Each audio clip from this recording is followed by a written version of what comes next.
From Carolla One Studios in Glendale, California, this is the Adam Carolla Show.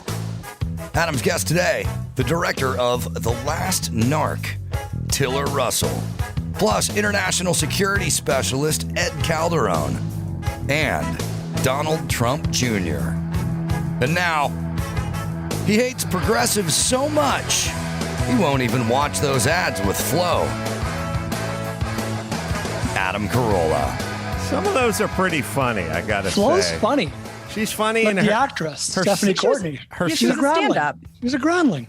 Yeah, that's why we're agreeing. I like some of those spots, and some of her spin-off spots are kind of funny too. Although there is, and we weren't planning on talking about any of this, but there's a weird.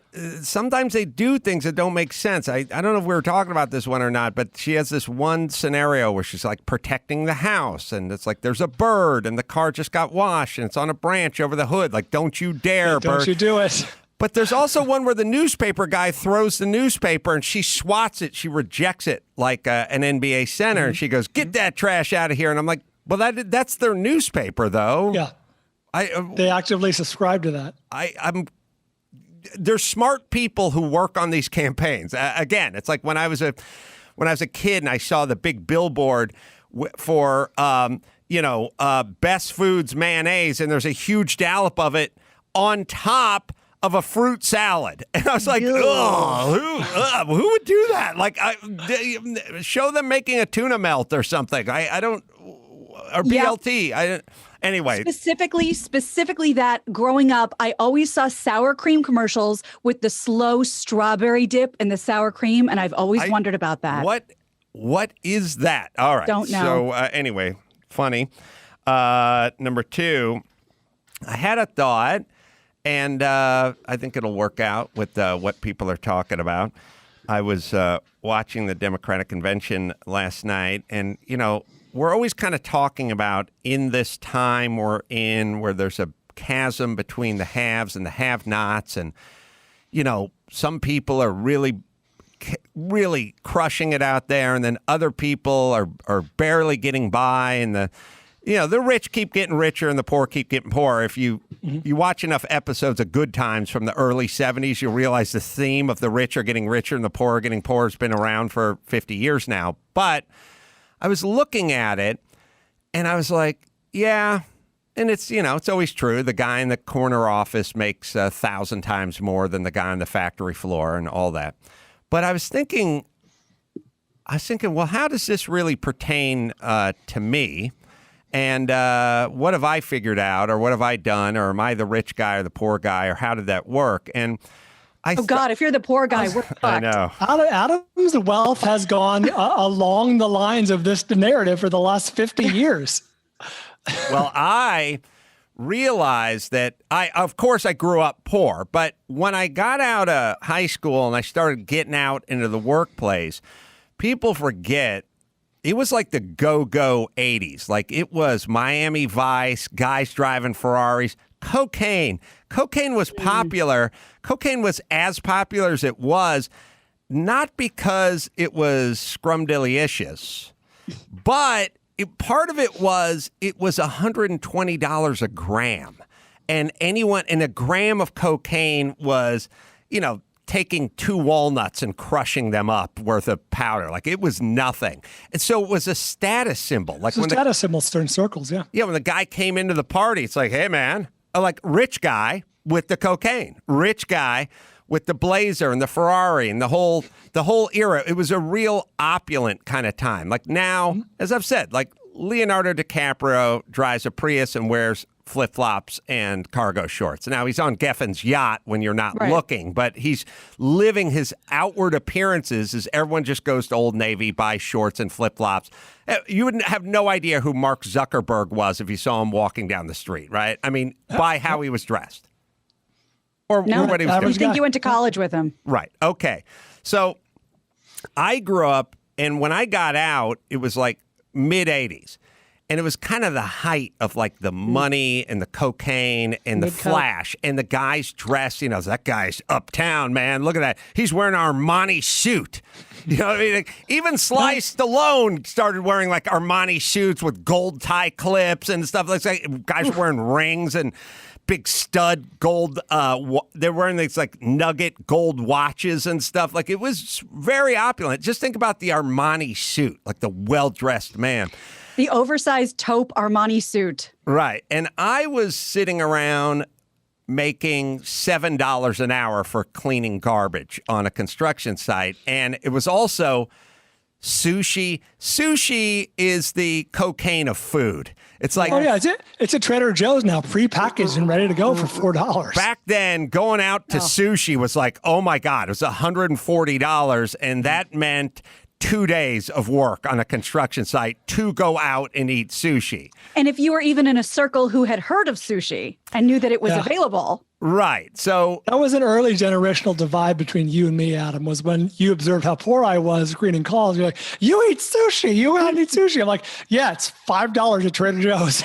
Yeah, it was one of those things, like for a short period of time, the conventional TV versus the flat panel TV would divide the rich and the poor, or central air or something like that. So I grew up, so I started thinking about myself, and it's like, oh, I was the poorest living in Los Angeles, and I wasn't in Omaha.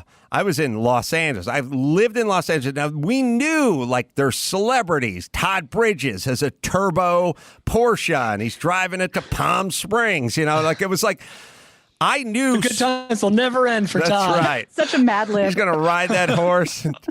It's a rocket sled ride to the moon.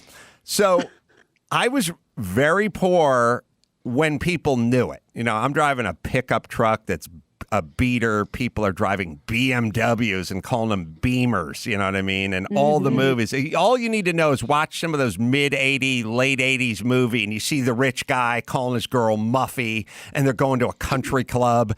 People go to a country club. They're rich. And I was making $7 an hour digging ditches. So I was like, man, it's going to be tough to fit in with this group. And also, when you're trying to attract the ladies, it's not fantastic. Ladies traditionally like money and security, but again, they can't spot it from outer space. Because again, when everyone's wearing the board shorts and the flip-flops, and how do we know the difference between Mark Zuckerberg and the poor guy? But you knew it with the Armani suits and the BMWs and all that stuff. Anyway. Did you ever think in the 80s there would be a meme that was homeless or hipster? I mean, that's literally where we're at. So it was Gordon Gekko and homeless. Right. So when I started, but then I started thinking about it as I started hearing a lot of the haves and the have-nots and, all that. And I thought, how did I process it? What did I think? And I never thought for a second, I have to figure out a way to bend society my direction. Like, I never really thought about society or bending it my direction. I thought about, what can I do to get out of this? Like, to get paid more, to move my way up the construction site. At the time, I just needed to get from glorified Goomper, the guy who was picking up garbage on the construction site, to the rough carpenter, which would get me from $7 an hour to maybe $12 an hour. So that was always the plan. But I never had a thought about, like, what is the government going to do, and like, how are they going to change it to sort of help my lot in life? Maybe I was naive. Maybe it's low self-esteem. Maybe it's my horrible family. But I never gave it an ounce of thought or energy. I was just like, that guy's got a BMW. I'm driving an Isuzu pickup truck, or a Mazda pickup truck at the time. I would like to figure out a way to get a BMW, and I think I would enjoy myself more with air conditioning in my BMW than I would with vice grips to roll up my crank windows because the handle's busted off in my Mazda. And I don't think anyone else is going to get me from the Mazda to the BMW. I couldn't see society, politicians, certainly my own family members. I couldn't see anybody doing this except for me. I think that'll be the only path that I can follow. And so I was sort of lucky enough to think that way. Because if I thought about it and I went, what the hell is the government going to do to fix this? Or what's my local politician going to do to fix it? Or even a family member. And that's probably where I got the message. Because I was lucky enough to get the message, which is, if your mom and your dad aren't going to fix anything, then why do you think the guy in Sacramento is going to fix something? Right. If they're not on your side. Right. It's true. But also, because I don't know, just because of a smidge of an age difference, were politicians pandering to you at that time? No, they weren't. They were like, they were talking about taxes and they were talking about crime and that kind of stuff. The big tent stuff. They weren't doing anything about me or individuals. There was no boxer versus briefs conversation. There was no saxophone on TV conversation. No, they were intentionally trying not to be human. Like that's how they were. That's how football coaches were. You know what I mean? Like the football coaches weren't supposed to be your buddy. They're supposed to be just Mr. Gallagher. You didn't even dare even think about their first name. That's interesting. It's not every politician, of course, but like Ronald Reagan was of that era, and that was his gift. Was he wasn't, inhuman. He was an actor, and he was the great communicator, and he was, telegenic. But he wasn't focused on. You're right. He wasn't pandering to Carolla. youth. Yeah, exactly. No, and he wasn't trying to sort of anger me and agitate me and make me wonder why that guy in the BMW got that BMW and I didn't get that BMW. And he certainly wasn't explaining that the way for me to get a BMW is to get that guy to give me a BMW. That was not in the cards. The deal was. It's funny. It was such a vacuum of promises, but it was just like a lot of, they would argue over stuff like English in school and proposition, whatever, add 40 cents to a pack of cigarettes, tax. Simpler and time. Some little transportation, add some new buses or something. Barely any with the police or the police reform or the cops. Yeah. Can you imagine English being taught in schools as a wedge issue now, at least in California? That ship has sailed.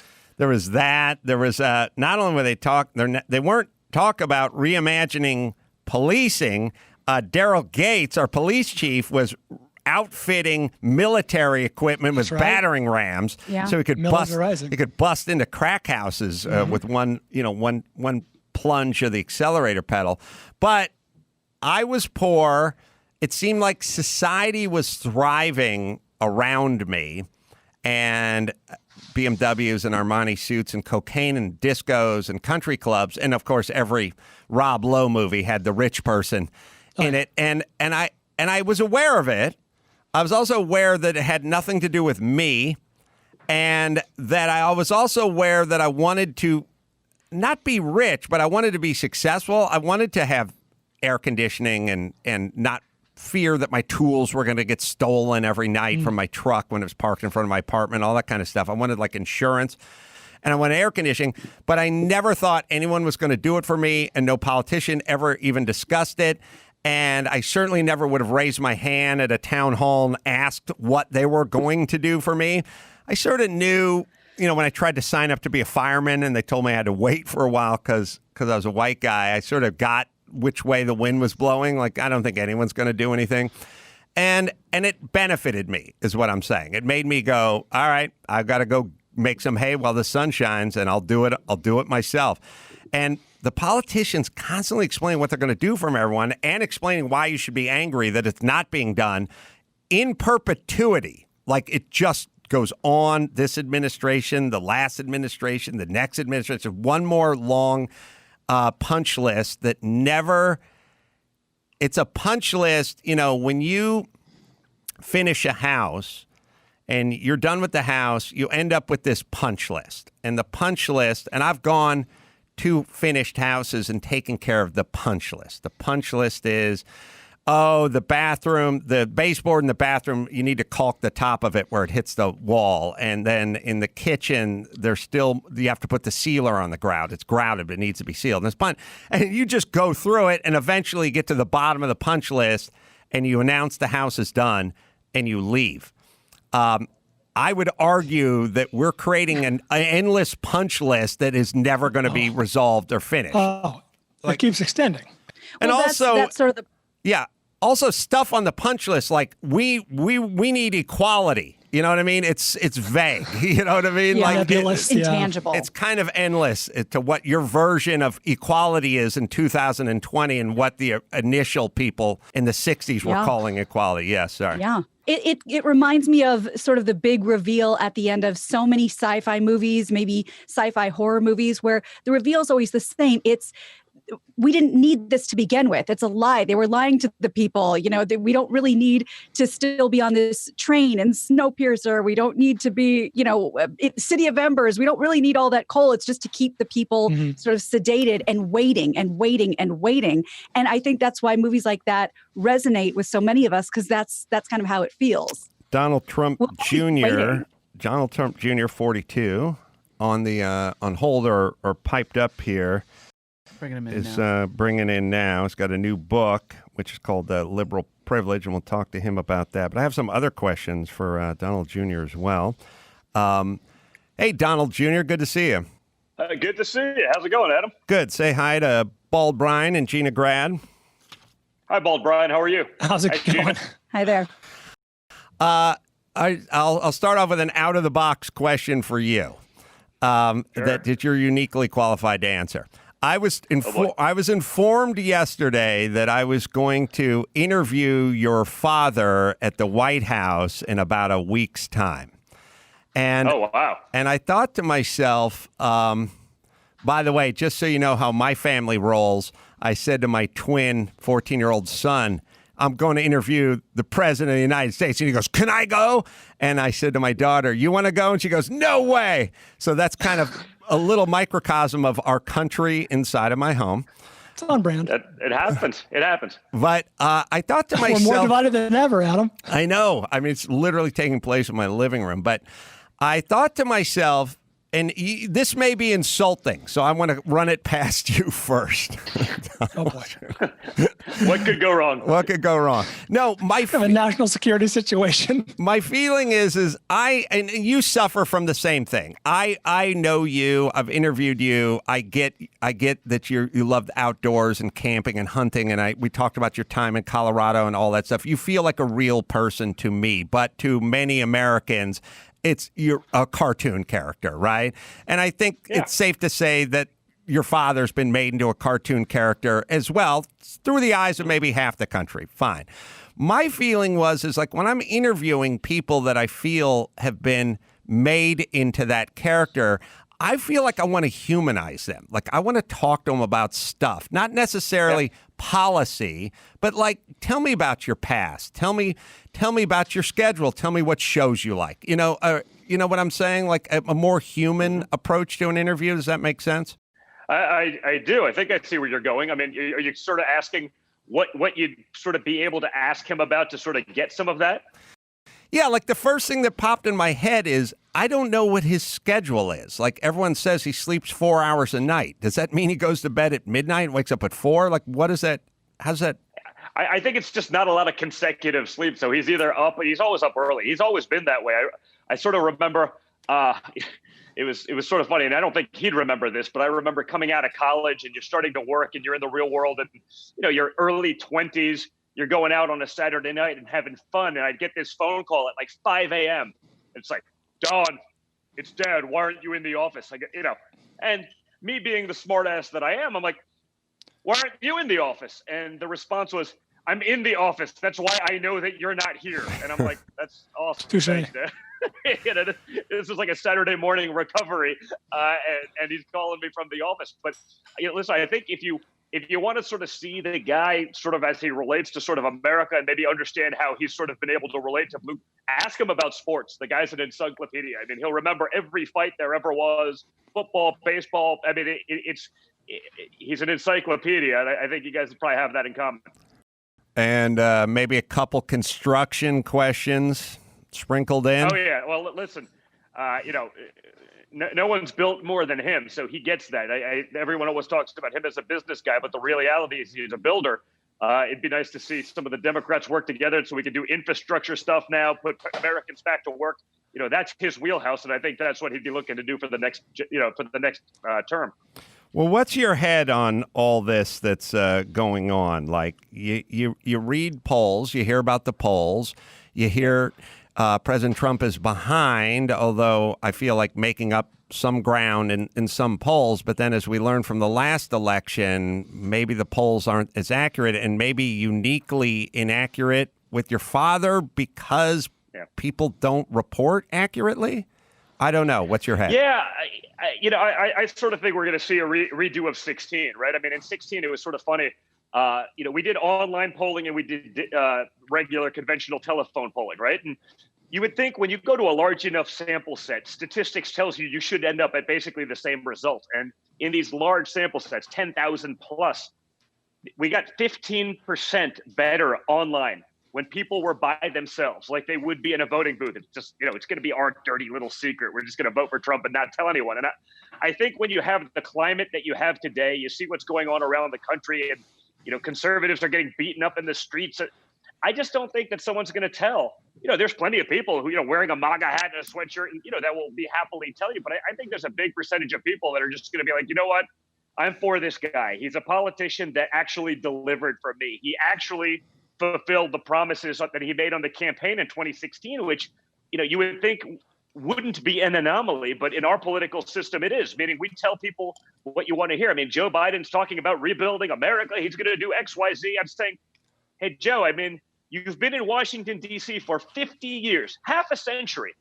Like now you're going to start rebuilding things. I mean, if Joe Biden knew how to fix anything, why didn't he tell Obama? Brian, why didn't he do it? Sorry, Brian, you have a question? I had a follow-up question about that very topic. I wondered on this very show 4 years ago, naively, how could the polls have gotten it wrong, and why people theorized that, Trump supporters didn't want to be honest with the pollsters. And I would think to myself, why would you not want to be honest just with this anonymous person who doesn't know you? Why do you think that? Do you agree with that, first of all? And why do you think that is amongst supporters? I do. You've sort of seen, cancel culture only goes one way. Adam, I know you've spoken a lot, obviously, with Dennis Prager and stuff about sort of the suppression of conservative thought, the cancel culture and the things that happen to conservatives. And you notice it only happens one way. If you're a conservative and you support Trump, you can get your business boycotted. You can get your yard sign stolen. You can get your house destroyed. It doesn't happen the other way because conservatives are live and let live. So if we disagree on something, that's fine. That's your prerogative. The left has weaponized that. So I just don't think that people, and certainly not all people, are going to be apt to tell some stranger on a phone that they're voting for Trump, even if they're going to, because they don't want to be lectured about nonsense that we've seen peddled from the other side. Lectured by who, though? By anyone. The problem is they don't know where the person's coming from.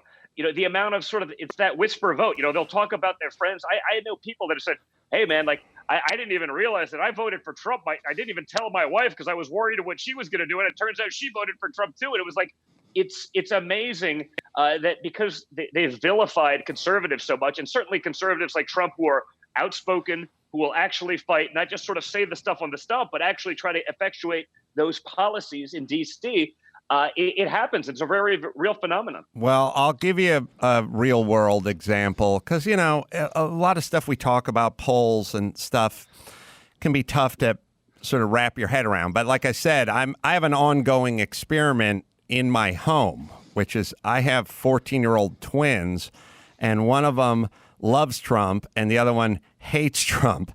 And we don't talk to the one who hates Trump about being careful and kind of minding their P's and Q's. Like, be careful what you say in a classroom or in a situation or amongst us, whatever. Natalia gets no coaching. Sonny does get a lot of be careful what you say and where you say it, because you can turn a group against it. Now, I live in California, and maybe if I lived in Montana, we'd be flipping the script. I don't know, but I live in a pretty conservative neighborhood, and he still kind of gets the speech of just keep your mouth shut. Sorry. Correct. Listen, even in Montana, even in Texas, even in places that run conservative, again, conservatives aren't going after someone for having an opposing view. They'll have that argument. That's why people have said to me, and I'm sure they've said it to you, as the stuff you've done with Dennis, well, why don't you start conservative Twitter? It's like, I don't want conservative Twitter. I don't want to be in an echo chamber. I actually want to compare my ideas with others and may the best idea win. I just don't want to be on that platform where if I've built my platform over 10, 15 years on a platform, someone with 3 followers actually is getting boosted and I'm penalized and I'm on an uneven playing field. That's ridiculous. And that's what's happened across the board. Brian? Can I ask a quick follow-up, Adam, only because Don, you meant, should I call you Don or Donald or Donnie? Yeah, Or does it Don's matter? fine. Don, you mentioned cancel culture, and I'm glad you brought that up because you put on Facebook back in April, quote, cancel culture is horrifying. I agree with you, and I think everyone on this show right now agrees with you. Cancel culture is terrible. Like the idea that you would have this retribution or this revenge against someone who had like a different opinion than you is abhorrent, and that's a bad part of our culture. However, your dad made news today with the Goodyear thing because they had what turned out to be not exactly right, but a policy he didn't agree with, and he called for a boycott. It strikes me that maybe your dad is the tip of the spear of this cancel culture. And I know that it's much more widespread amongst a different group, but how do you reconcile those two things? Because this is literally like, retribution for having a policy or opinion that is different that I don't agree with. Well, it's not really an opinion that's different. Don't forget, they said, hey, if you want to wear a BLM shirt, which is a Marxist organization, no one's arguing against the concept of Black Lives Matter. That's ridiculous. Of course they matter. But BLM as itself, as an anarchist at this point, Marxist organization in their own credo, it's okay for you to be a BLM supporter. But if you're a Trump supporter, you can't show up at work. If I show up in a MAGA hat, I risk getting fired. If someone else shows up in a BLM shirt and I complain about it, I'll probably get fired. So it's not fair. So the reality is this, and I get what your point, because I do see the hypocrisy, but at a certain point when it has been so lopsided, conservatives just have to fight back. We have to start playing the game the way the other side is. Every day you read about another business that's being boycotted, another business that's being canceled. It's always the conservative business that's canceled. Honestly, at this point, if they're going to keep doing it and they're not going to change, maybe we just have to play their own game, because unfortunately, the general mantra of conservatism of live and let live, it hasn't gotten us anywhere in 50 years. We've been live and let live while the other side has trampled over those things. They've taken over academia. They've taken over education. We say, oh, let's live and let live. It hasn't worked. So the reality is, as long as that other side is doing that, you're almost going to have to combat it. Otherwise, you're going to keep ceding ground as they've done for 5 decades. Yeah, my head on it is, and then Gina has a follow-up as well. My head on it is, if you run a company like Goodyear, or could be any company, could be Michelin, could be Hobby Lobby. I don't see a difference. Like if Hobby Lobby doesn't want to provide, birth control, that's don't work for them. That's their policy. Well, I don't think it's quite the same thing with saying you can wear this or I won't provide that. They'll provide birth control, but not this kind of birth control. So it's a little more nuanced. But what I'm saying, one is a religious exemption, the other is total politics. Well, all right. So one's religious. All right. So what I'm saying is this: I feel like if I have a policy, and my policy is wear whatever you want, then that's fine. Or my policy could be, I don't want anything that has the perception of a political message to it. So no Black Lives Matter and no MAGA hats. But my problem comes, and I don't know if this is true, but if the company then is sort of yes to Black Lives Matter, but no to MAGA hats, it's still their company. It's still their prerogative. But to me, now you're kind of, you're now deciding, you're now making a political statement, which I guess is your prerogative as well. It seemed to me that either wear whatever you want, or we have a policy of no political oriented garb. That seems consistent. What I do is, but you're a company and you can do what you want. Yes. What I do is I'd ask you, what do you think would happen to Goodyear or any other company today if they said there's no BLM gear allowed, but you're allowed to wear MAGA hats? If they put out a letter to all of their employees, the opposite letter of what they put out, where they reversed the sort of politics and said, we forbid you from showing up in a BLM shirt, but we're okay with you showing up in a MAGA hat. What do you think would happen, guys? I think it would be bad. Hilarity would ensue. It'd be bad. The internet would melt down. Yes. It would. The media would be talking about it for weeks and months on end. That's what I'm saying. it only goes one way, generally speaking. So, again, I agree with. I don't like cancel culture. I don't want part of our society. But as long as the other side continues to do this, they continue to push it, they jam it down to our throats, eventually you actually have to fight back, guys. You can't just roll over and die because the other side would like to. And they've sort of taken advantage of our general propensity to do that. Gina, you had a question? Good question. Yeah, specifically about that. Because I take your point for sure in terms of, companies and things on this broad spectrum and frankly, polite society. Point well taken. And I can, of course, only speak to this specifically because of my gender and all that. But I do notice when it comes to Twitter, when it comes to social media, there are certain mobs that are vicious to women, vicious, brutal, terrifying to some. And, if you go and you click on their page, the only thing, not the first thing, but the only thing you see is a MAGA symbol and an American flag, as though that's been a co-opted symbol that we all can't share because we're all happy to be here. So is there any way you could sort of speak to that? And I don't know, would you have anything to say to people who think that that's the way to go about a political discourse? Well, listen, I think a lot of that stuff is done. You see that, sort of the anarchists showing up wearing MAGA gear to make it look like it's actually, MAGA people when it's not. So I do believe there's a lot of smoke and mirrors. I mean, no one is around more MAGA people than me, probably. Sure. I just mean on social media. I travel around, again, like I said, on social media where everyone can pretend to be something they're not. So, I don't know if that's real or if it's not. I follow most of the big MAGA accounts. They follow me, and I have not seen any of that, frankly. You're right, and that's what I mean, not the big accounts. Yeah, but again, the individuals. But do you know that person is really a MAGA supporter? I don't know what they really are. I don't know what they really are, but I know what they're saying. I know how they're attacking, and I know how they're dehumanizing, but I don't know who they are. Correct. So my point is that I know what they're showing. I know what they're showing on social media. Correct, but they could be a leftist pretending to be a MAGA person to give those people a bad name just as easily as anything. That's the problem. I mean, I can put up a tweet right now, and in 5 seconds, before someone could read the tweet, there'll be 30 comments tearing me down. Trust me, no one's taken more heat on social media probably than me, because I am willing to engage and put myself out there. So before they could read a tweet, there'll be 30 negative tweets that are bots set up to respond to me, to be able to detract from the message, to stop people from seeing that and populating a popular response to a tweet that gets a lot of liking. Again, if we're talking social media, how many liberals, and I mean radical liberals, have you ever heard of getting thrown off social media? Yeah, I can't. Zero? I don't know. Yeah, none. How many conservatives have you heard about getting thrown off? And I don't mean conservatives that are doing really bad things. I mean conservatives that are just speaking common sense conservative vernacular, putting it out there. Because I know, Adam, you've seen it. I sure know that Dennis Prager and PragerU has been thrown off numerous times. They've been censored. They've been demonetized. But leftist organizations are frankly pushed and built up. So, the social media platform, while it may be real what you're seeing, I don't see it.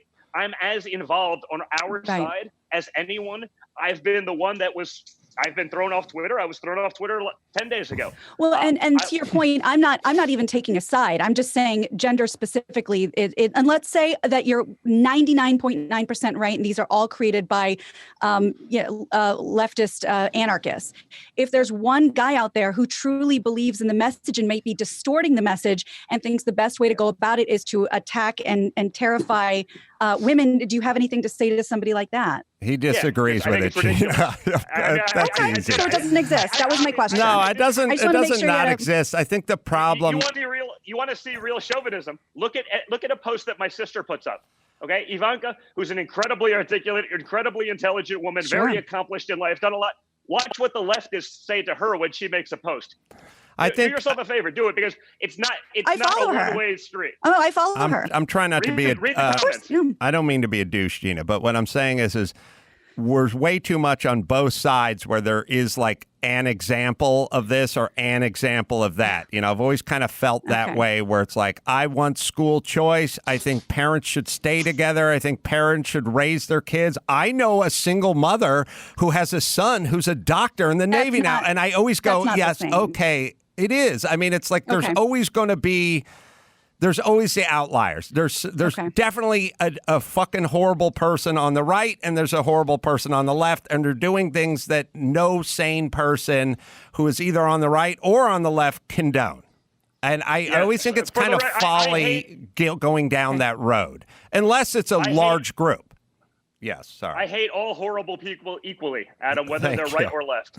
I think we can all agree on that. So yeah, we can. I mean, I'm not trying to cut you off or be douchey, but what I'm saying is like there's so many people and there's so many examples of so many bad actors, right and left, that it's unless it gets to a point where it's a sort of a majority or even a small minority that actually gets into some double digits and stuff like that, I'm just going to keep walking because there's so many examples on both sides. I wanted to get your take, Don Jr. I'll play a tape that I was sitting with Mark Garagos, attorney Mark Garagos, who's a very interesting guy because he's very he's a Democrat, but he's rip shit pissed at the governor and But he's rich. Just say he's rich. He's rip shit at the mayor and the governor of California and hates them both, and has been banned from going on CNN. So he's kind of finding himself in this weird zone of being, he's a soldier without a country. Essentially, is what a rich drunk soldier without a country. But I was talking to him in last year in December. We were doing our podcast together, and it was December 6th of last year. So it feels like a long time ago. And I started saying to him, my theory with the upcoming election is the chaos theory. I think the folks that would like to win and not see a second term for President Trump are going to talk a little less about specific plans and more about a general chaos that we want to end. And this is, again, December last year. We'll play the clip. Right. My theory of what the Democrats are doing is sort of a chaos theory. And then you carry the chaos into the eve of the election, and you get some Biden or some Buttigieg or some type going, don't you just want it to end? So that was my theory last year. And then I was watching the convention, and I think I just grabbed a couple shots of various people. I think Michelle Obama and Bill Clinton and stuff. And I started hearing the word chaos coming up a lot. Like, don't you want the chaos to end? And we'll play a couple clips that we pulled, but I started thinking, oh, I think that's the strategy, the chaos theory. Give me a second, boss. Because okay. Sorry, here we go. Because whenever we look to this White House for some leadership or consolation or any semblance of steadiness, what we get instead is chaos. If we have any hope of ending this chaos, we have got to vote for Joe Biden like our lives depend on it. At a time like this, the Oval Office should be a command center. Instead, it's a storm center. There's only chaos. So I started hearing the word chaos a lot and wondered, is that a strategy? Well, obviously, I was thinking about it in December of last year, and I was thinking that would be a pretty pre-pandemic thoughts, but the chaos theory would work nicely going into the election. Hard to imagine a world that's pre-pandemic. Yeah, I know. Yeah, well, the irony of toting out Bill Clinton to talk about the sanctity of the Oval Office is pretty amazing, even by Democrat standards today. But there's no question that they would try to do that. But don't forget, so much of the chaos that they're supposedly talking about has been created by the Democrats. For the first time in 240-something years, there was a non-peaceful transition of power where the prior administration literally tried to set up the incoming administration. Had, let's say, George Bush done that to incoming President Barack Obama, the media would be all over it. It would be the largest political scandal in American history. Now that they realize that that seems to be what happened, now that FBI agents are going to jail and pleading guilty literally today for altering emails of Trump campaign associates to push their point and to push their narrative and to push their hoax, now the media has no interest. So, this notion of chaos is sort of interesting. When you look at the failed Biden-Obama administration. You look at their economic output, the things that they were able to accomplish. There's nothing. Donald Trump, there was not a single economic metric where we weren't better off under the Trump administration, certainly prior to COVID. And honestly, if you look at many of the metrics, even now during a global pandemic, you're still better off. Then you look to you want to see chaos? What do you think happens to the middle class when Joe Biden institutes the Biden-Sanders joint unity plan, taxing the American middle class $4 trillion? So you have the privilege, the absolute privilege of paying for free health care and education for illegals. Now, you don't have the privilege of getting that for yourself, but you can pay for it for others. I mean, give me a break. The reality is this. If Joe Biden could fix anything, I think he would have done it by now. Are you in the White House right now or somewhere around there? No, I'm just at my place. You wouldn't be allowed there without a tie. Come on. Okay. I almost never wear a tie. What? Tie's not my thing. Are you going to be I'll do it there? for special occasions, maybe if I'm at the White House, but no, usually not. I'm just trying to figure out how food works over there. Donald Trump. I'll come down and cater it for you, okay? I don't want you to go hungry during the interview. Bring us some milk. Grumpy, it won't be good. Set me up. Exactly. Boy, if I could get your dad to do a shot of Fireball with me, I think we'd blow up the internet. That would be fun. Liberal Privilege is the name of the book. It'll be out September 1st. You can pre-order it now at donjr.com. Good to speak to you again, Don. Thanks for bringing it, and thanks to Gina and Brian for getting some good points across as well. I enjoy it. Yeah, Don, I appreciate you answering the questions honestly and being very forthcoming. Thank you. We love a spirited conversation.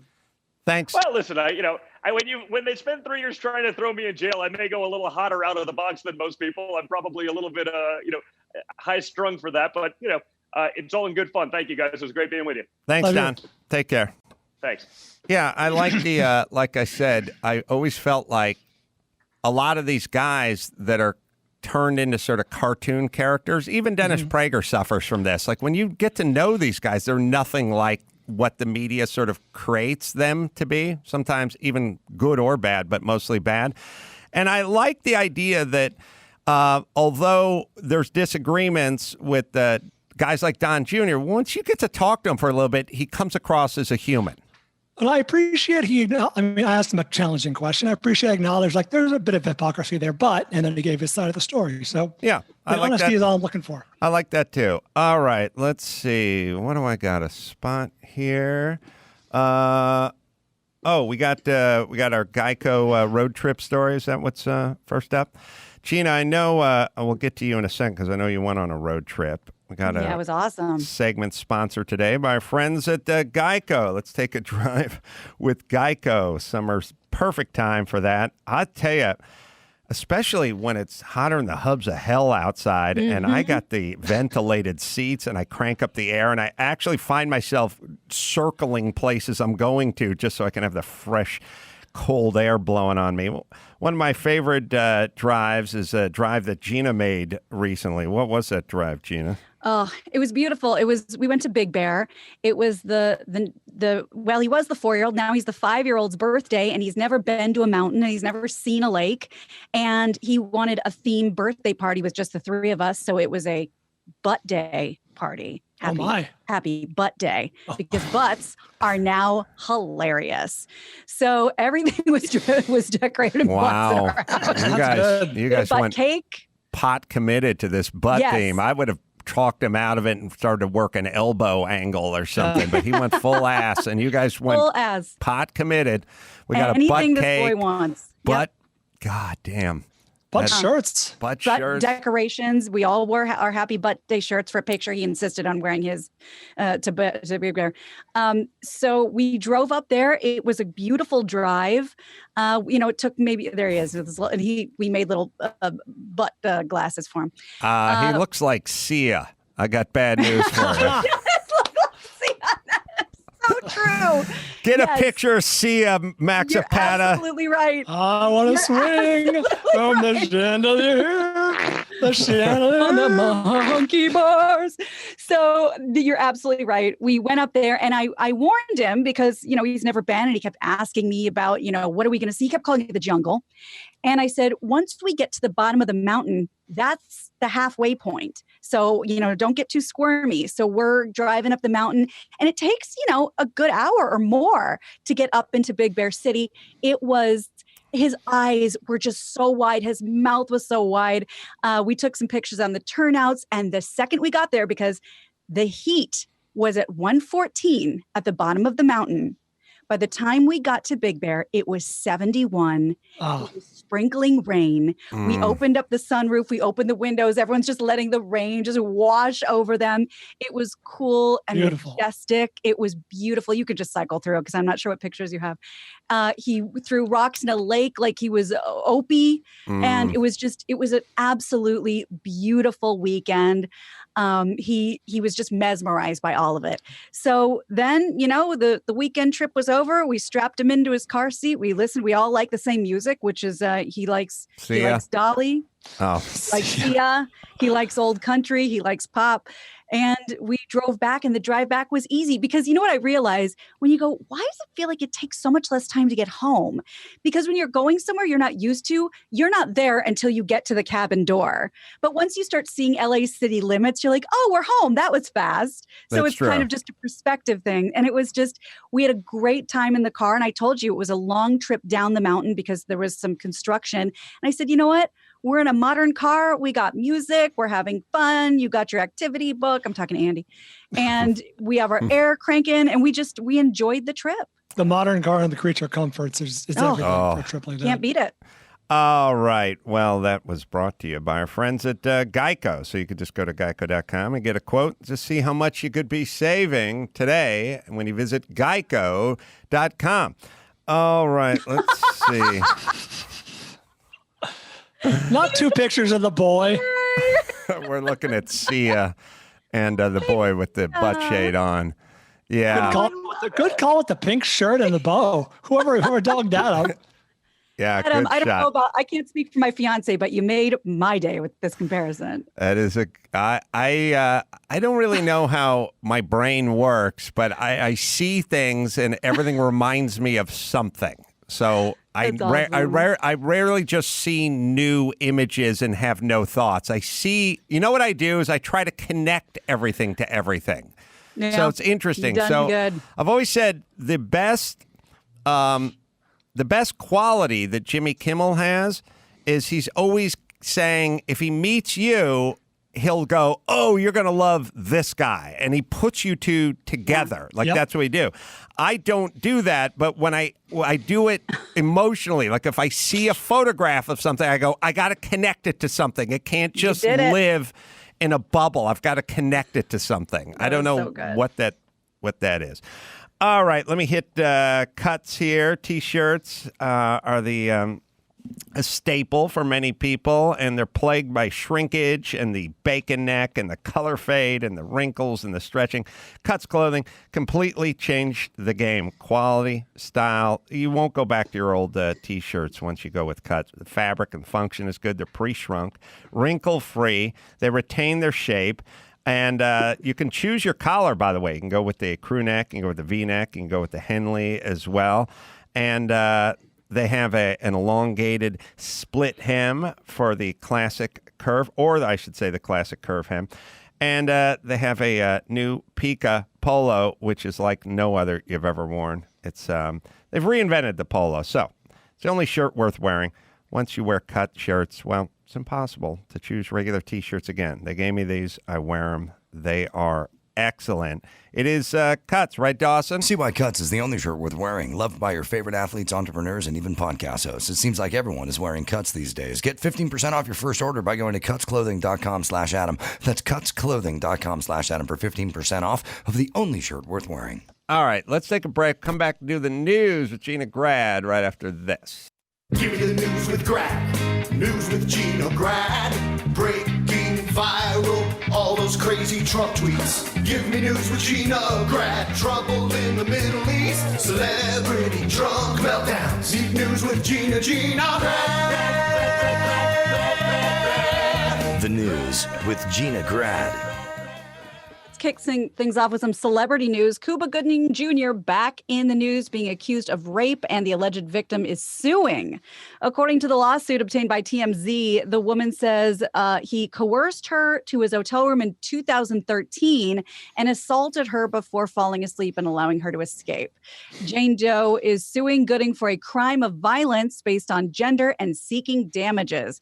Now, Cuba's attorney, Mark Heller, tells TMZ clearly this is a fabricated accusation that was never reported to the police and forms no basis for any claim at this point, with 7 years having passed. In October, Cuba pleaded guilty to several charges in sexual assault cases. More than 20 women have accused him of some sort of sexual misconduct. Let me tell you, see, this is the danger in the nutty chick who like spotted him at the club and then like went over to him, I think, and like sat on his lap and then like sat next to him. And then he put his hand on her thigh and then she's suing him for some sort of sexual assault or whatever. Here's the problem. We don't have enough space on our hard drive to keep track of everyone and what they did exactly, especially in this news cycle. And so then when Cuba Gooding Jr.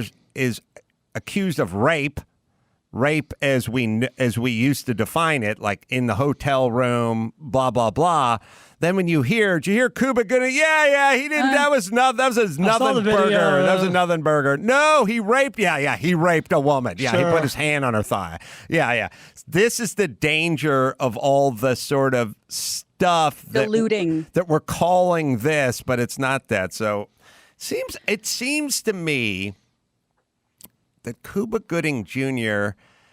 is, I think some of the people that we're coming down to, I think it is a combination of bad drunk and super horny. I think this guy, It's often what it comes down to. Yeah. I think he gets really drunk and does things. Well, a wise man once said, it was yesterday on this very show, it was you, Adam, about following the patterns. And Gina, what did you say, 20 women? Mm-hmm. I'm not convicting the man, but I'm saying, you gotta pay attention to the patterns. I agree. But now the problem is they come up and sit on your lap at the club when you're drunk, and then you put your hand on the thigh.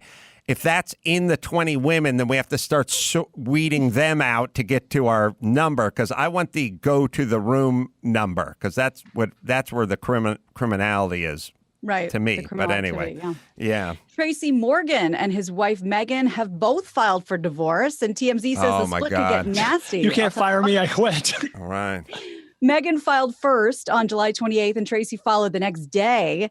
They have a prenup, but there are two possible road bumps for the prenup. So Tracy's seeking joint legal custody and shared time with their 7-year-old daughter, while she's demanding sole legal and physical custody. Also, Tracy wants her to stop calling herself Megan Morgan and return to her maiden name. By the way, sole custody sounds like a 90s all-black women's group that like opened for In Vogue or something. Never going to get it, never going to get out. Custody, never going to get out, never going to get out. Yeah, and they're like, they all have hot bodies, but one of them has a really hot face. That's sole custody. And she broke off on her own. She's doing a solo thing now. She's the one that does the runs in the middle of the song. They're reuniting at the Grammys, David Wild told me. Right. So they announced their split last month after 5 years of marriage. He married Megan after he got the big settlement. S-O-U, sorry, S-O-U-L, sorry. After he got that big settlement from Walmart, which is why he got the prenup. So they got married after that.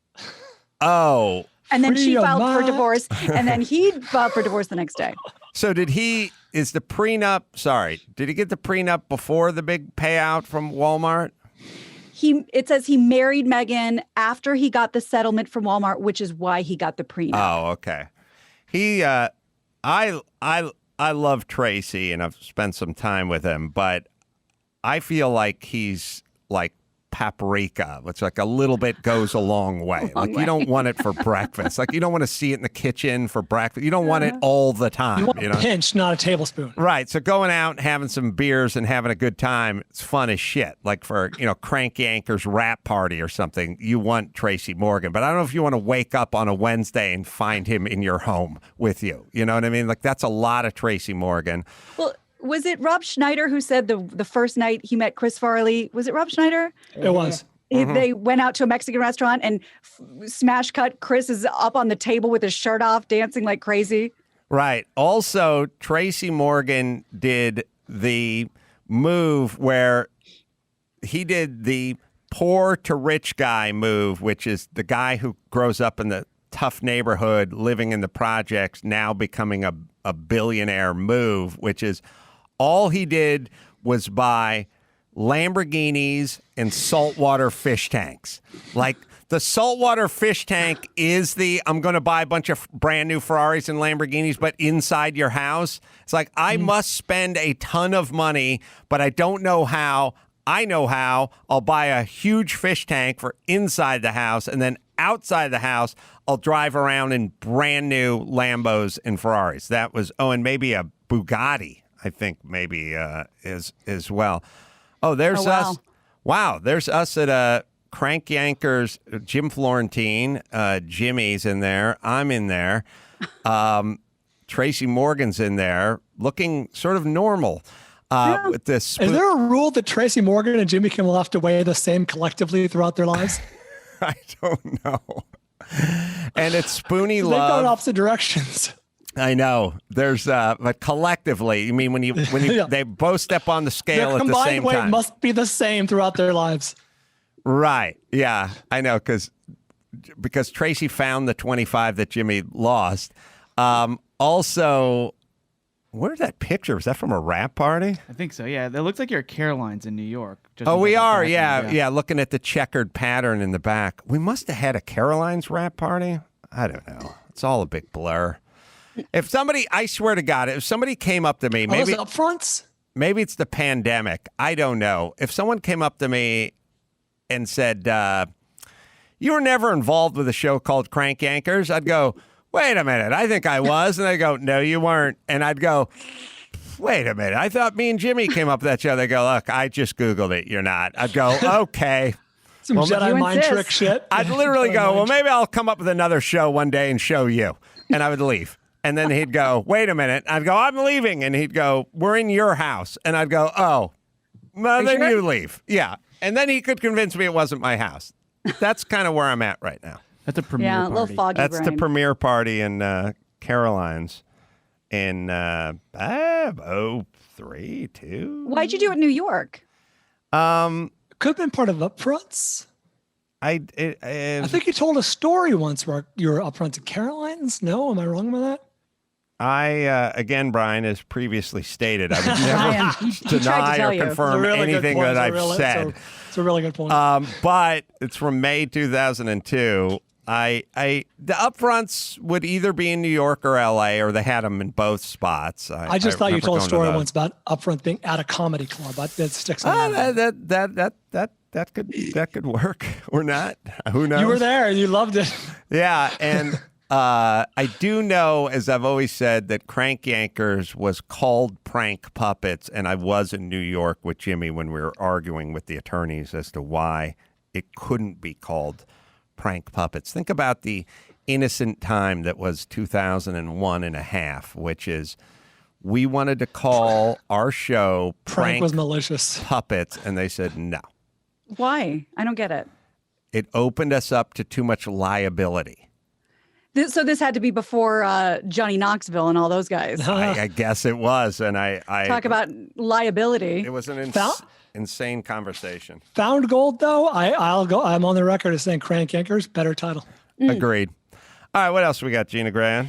So a live reading of Fast Times at Ridgemont High is happening Friday to benefit Sean Penn's humanitarian organization that's helping with COVID testing and more, called CORE, C-O-R-E. Oh, yeah, Penn I will- think he said, I interviewed him a few weeks back, and I think he said something about that. It's here. It's happening. He's going to join Julia Roberts, Brad Pitt, Matthew McConaughey, Jennifer Aniston, Morgan Freeman, and even Jimmy Kimmel on Friday night, and Shia LaBeouf for this live reading of the 1982 classic movie in conjunction with a one-night fundraiser, which is organized by Dane Cook. But This is there's a hodgepodge. But there's news I should prepare you for, because otherwise you might be disappointed. Sean Penn will not be playing Spicoli. But Cameron Crowe and director Amy Heckerling are scheduled to give a special introduction at the beginning. It's unrehearsed. It's going to be at 8 p.m. Eastern, 5 p.m. Pacific, live streamed on Live by Live's platform, apps, social channels, along with Facebook, TikTok, and Core's Facebook. And Have they announced who's playing Spicoli? No. Please be Shia LaBeouf. Well, that's the thing. He's going to be there. That guy's Shia LaBeouf, Oscar winner before he dies. Honey Boy is an incredible. He's a gifted actor. Absolutely agree. The live stream is going to feature a donate button with all the proceeds going to Core and Reform Alliance. So that's how Sean Penn is involved, and it's probably going to be spectacular. If I know Hollywood, I think Will Smith and Jada Pinkett's daughter will probably play Spicoli. If I just know the way things are going in Hollywood. Also, I kind of feel like I want the old cast back. I want Judge Reinhold. I don't know if you can you get Phoebe Cates out of the house? I mean, does Phoebe Cates? I'm legitimately asking. Like, does she do things? Is she reclusive? Is she sworn off of Hollywood completely? I think she's done acting, but I've seen pictures of her on the red carpet semi-recently. So I know she at least goes out and supports Kevin Kline's stuff. I was going to say probably for Kevin Kline. Huh. I just... but I don't think she acts anymore. She was a big deal. Would she... So I guess the question is she kind of semi-retired and cool about it, or is she kind of sworn off something? Like, there's two approaches. There's two approaches to not drinking. There's I was out of control and now I can't drink. And then there was I don't drink, which is two different people, but it's still the same. I'll raise a glass at a wedding or something. It's the same process. No, there are guys, the aforementioned, well, we're just talking about President Trump and the aforementioned Dennis Prager. Dennis Prager doesn't drink, but it's not. He doesn't have a beef with it. He just doesn't drink. He doesn't like it. I don't even think he would drink at a wedding. And then there are people that Dr. Drew knows better, who drove their van through a preschool and blew a .70 and need to stop drinking. Drinking's no longer advised. Right. So off the table. Is Phoebe Cates not acting, or is it just not interest her? Having done almost no research, I think I recall that she is retired from acting, but I think she's pretty game to support whatever her husband does, vis-a-vis red carpet, shit like that. But she would do Fast Times as part for the cause, right? I imagine so. If Cameron Crowe or Amy Heckerling asked. So maybe they thought they'd get more eyeballs if it was people that are still actively working, as opposed to reuniting an old crew. I know Jennifer Aniston a bit, and she's the sweetest person in the world. But does she have to be involved in every production of everything? I mean, sweetheart, she's great. She's super friendly. She's super nice to my kids and stuff like that. But I feel like she calls her agent every day, and like she probably turns on the TV and yells at her agent, "How come I'm not on this show?" And they're like, "It's a documentary about Vietnam." I don't care. I should be going down that Ho Chi Minh Trail. Like, I just feel like she's in everything. That's funny. Okay, I've done no research on this, but I have thoughts on it, which is, okay, she's got tons of money, right? She's got friends' money. She's good for the rest of her life, blah, blah, blah. Jennifer Aniston, to me, in my opinion, should be like the female Tom Hanks at this point in her career, like a younger one. Like, she's in every woman. Like, every woman can identify with her. She's not beautiful or ugly. She's just, she's attractive in a real world kind of sense. But her career choices are kind of odd. But again, I think that's more like, hey, I've got enough fucking money. I can do literally whatever I want. I can fuck around and, do this silly comedy or this whatever. I don't care. But she's like an every woman. She should be the most relatable person on earth. Her hair's too shiny to be relatable. I could never get that kind of shine on my hair. I agree with you on there. She is, I think there's a sense, and I don't know, but I'll tell you this, especially if you were in a successful sitcom that's now 20 years old or whatever it is. And the money's still coming in from your kids watching on Netflix. Sure. But I think there's a sense, and I understand it, I'm sort of half in show business, like there's a sense of, money aside, nobody wants to be the old person from the sitcom from 20 years ago. Everyone wants to be relevant. know, this notion of being relevant, of like what's happening today.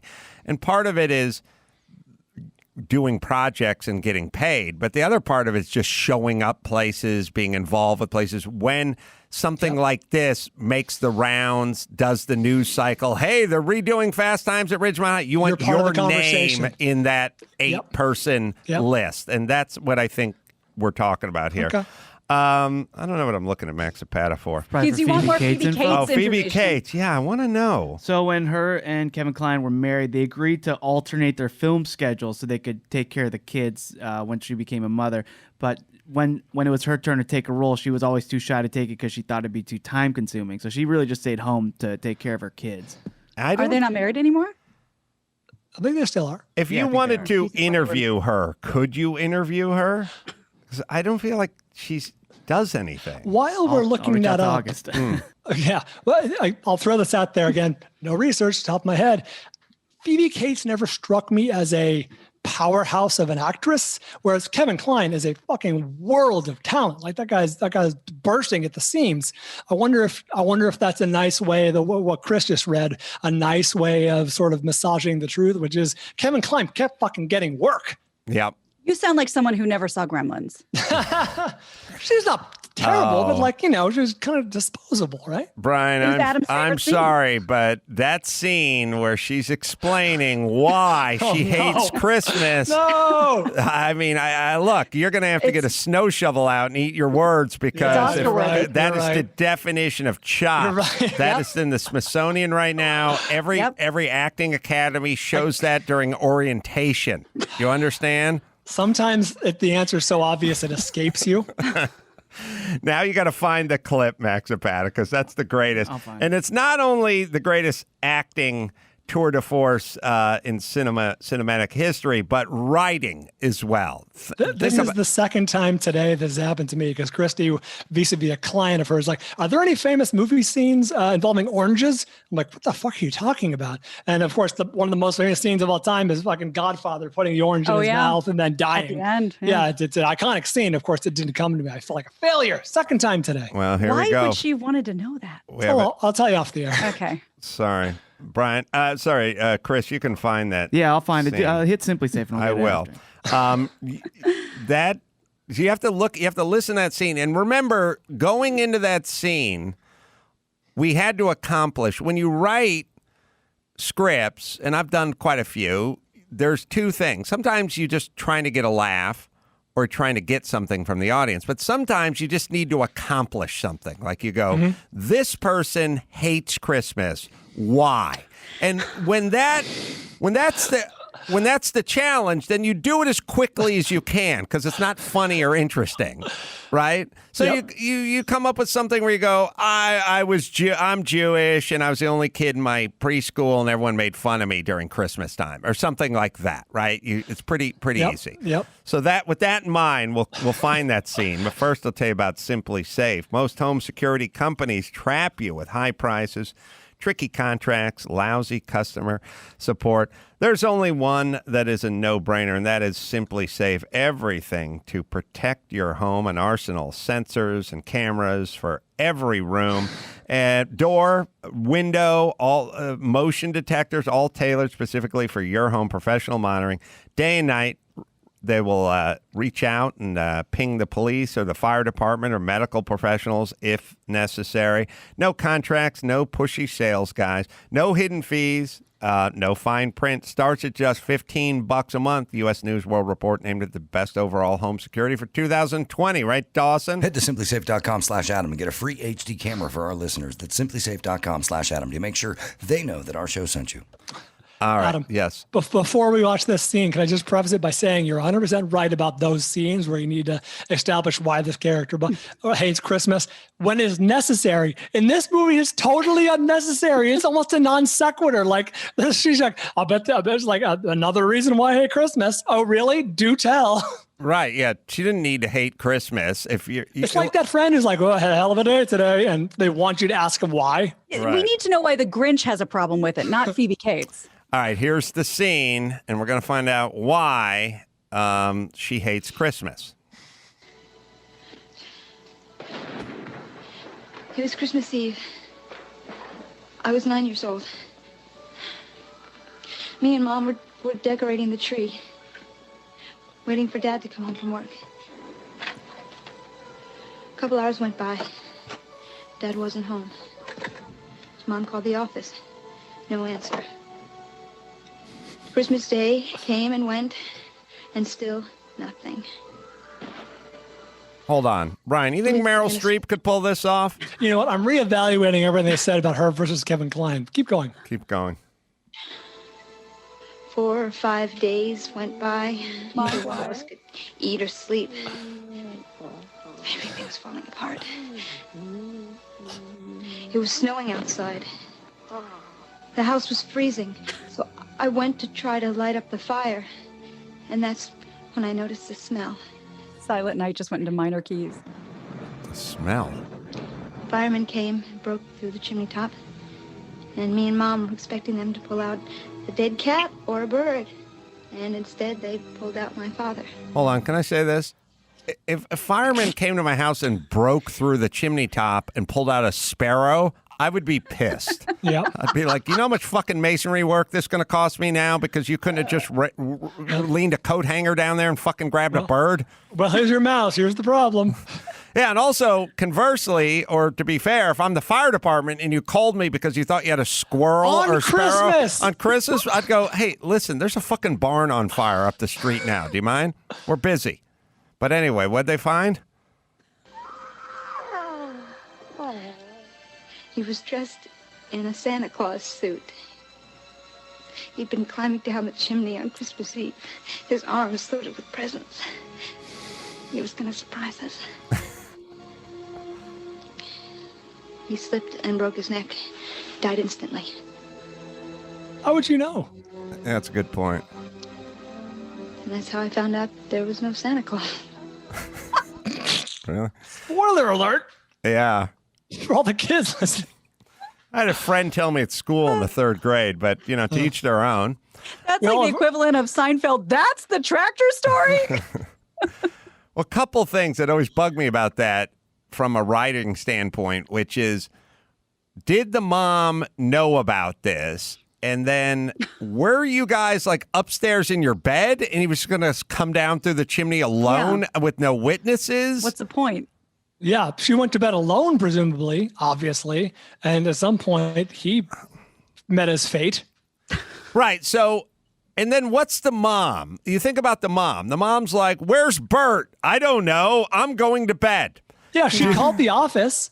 Yes. I mean, who was he going to surprise in the middle of the night if no one is there to witness Santa coming down the chimney? I mean, there are other ways to present your presence, right? You could just go out. With nobody there. Just go out in your bathrobe and a boner and put him out and go back to bed, right?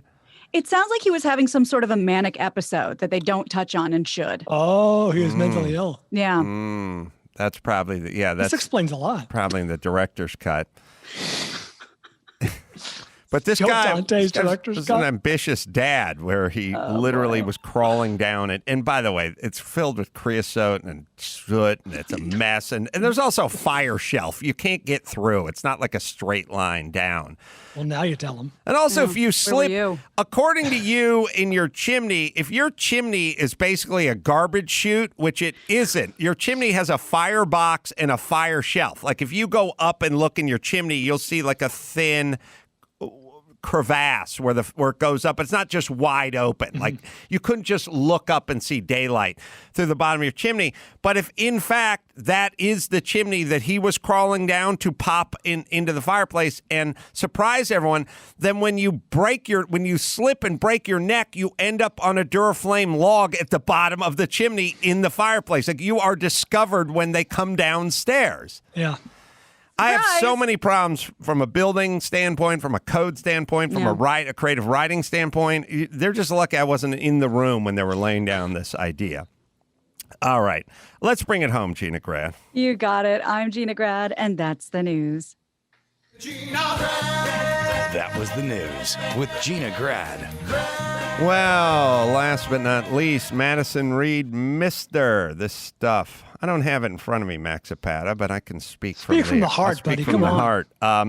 Madison Reed does very good coloring for women's hair and has been doing it for a long time. And I've been staring at it for the last couple of they weeks. spread out. Oh, is Chrissy doing it or Gina doing it? Yeah, I got a little bit. Lynette's doing it. Yep. Lynette's doing it too, and now they're doing Madison Reed Mister, and you don't get the shoe polish look. You put a little dab in your palms. You kind of rub in the color. Go online, find the color that works for you, and then you take another little dab of the activator and you sort of rub that around and you put that in and you have a little more pepper and a little less salt. And you can do it with your beard as well. And it just has a natural look because that's what they're good at. It's Madison Reed Mister, right, Dawson? Go to MadisonReedMister.com. That's MADISONRRE. That's MADISONREEDMR. That's MADISONREEDMR.com and use code Carolla for 10% off plus free shipping on your first box. Again, that's code Carolla.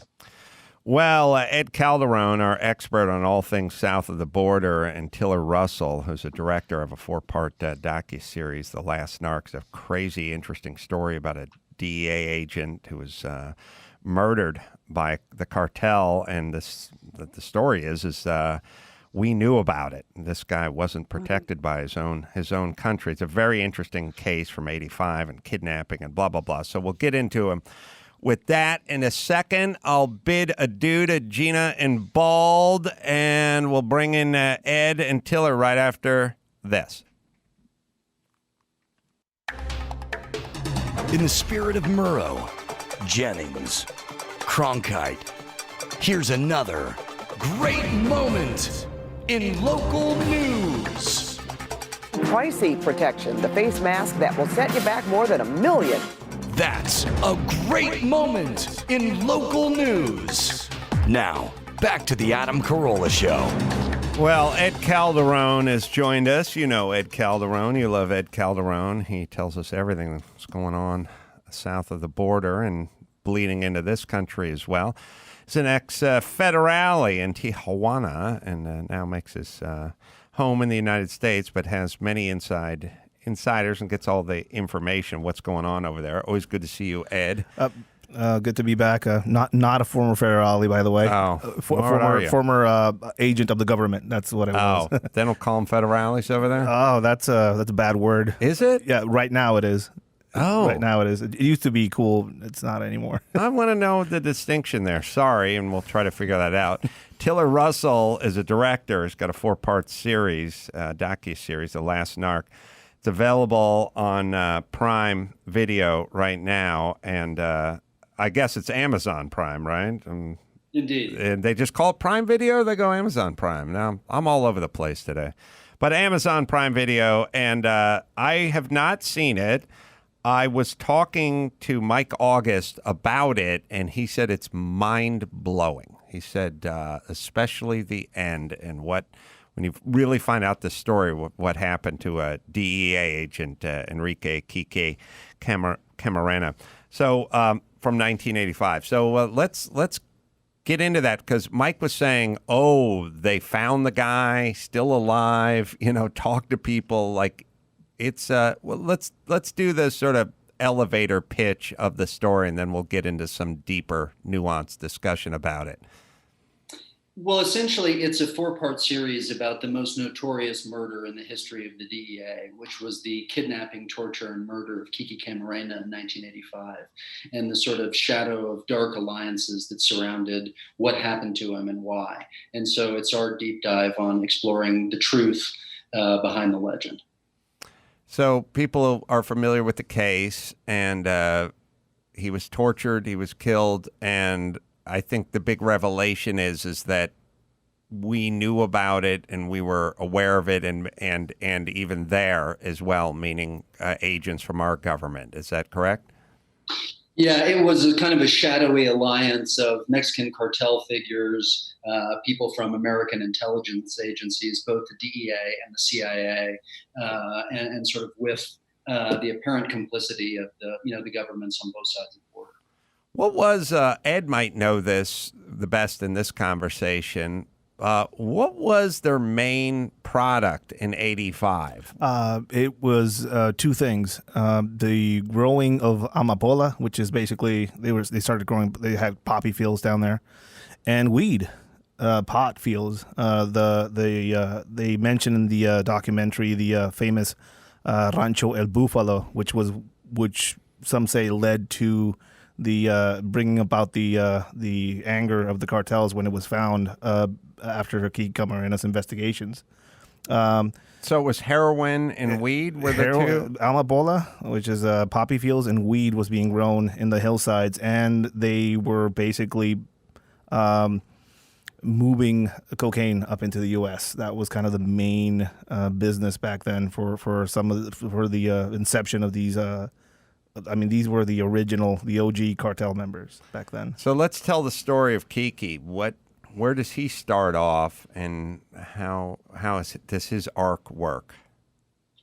Well, there's two intertwining stories, right, in the course of the series. One is the story of Kiki Camarena and sort of what he went through as he ascended the ranks at DEA and became kind of a, legendary guy on the streets, door kickers, first through the door kind of person who was working in Guadalajara, Mexico.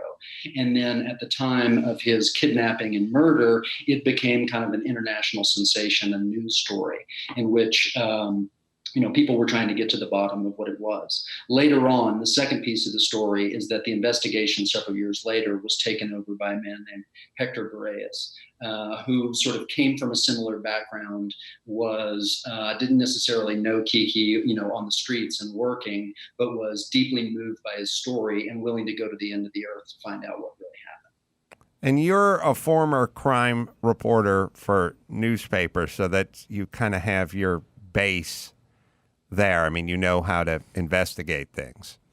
I've spent the bulk of my professional life knocking around, either cops or criminals or gangsters, sort of since I first began working. And for whatever reason, I've kind of gotten a passport to that world, and on both sides of the sometimes thin and porous line between the two. And this, for me, was kind of a culmination of 20 years worth of time in that world, and the story that I had kind of waited patiently to tell, actually for about 14 years, if you can believe it. So why would they torture and kill this agent, Kiki? Well, this is a deep conspiracy, and by conspiracy, I don't mean conspiracy theory. And the nature of any given conspiracy is it's a sort of incredibly dark tunnel that you go deep into. And so our goal was just kind of to bring a little bit of light into the tunnel. And the kind of initial telling of it was, hey, there was big, dope busts down there and sort of marijuana fields that were burned up, and Kiki was being kidnapped and tortured in reprisal for that. But what our story uncovers, and that's by dealing with like firsthand, first person witnesses, participants. I mean, you literally have in the series the actual man, one of the men who laid his hands on Kiki, put the gun in his ribs, stuck him into the car, brought him to the house where it was, put him in there, was involved in tying him up, blindfolding him.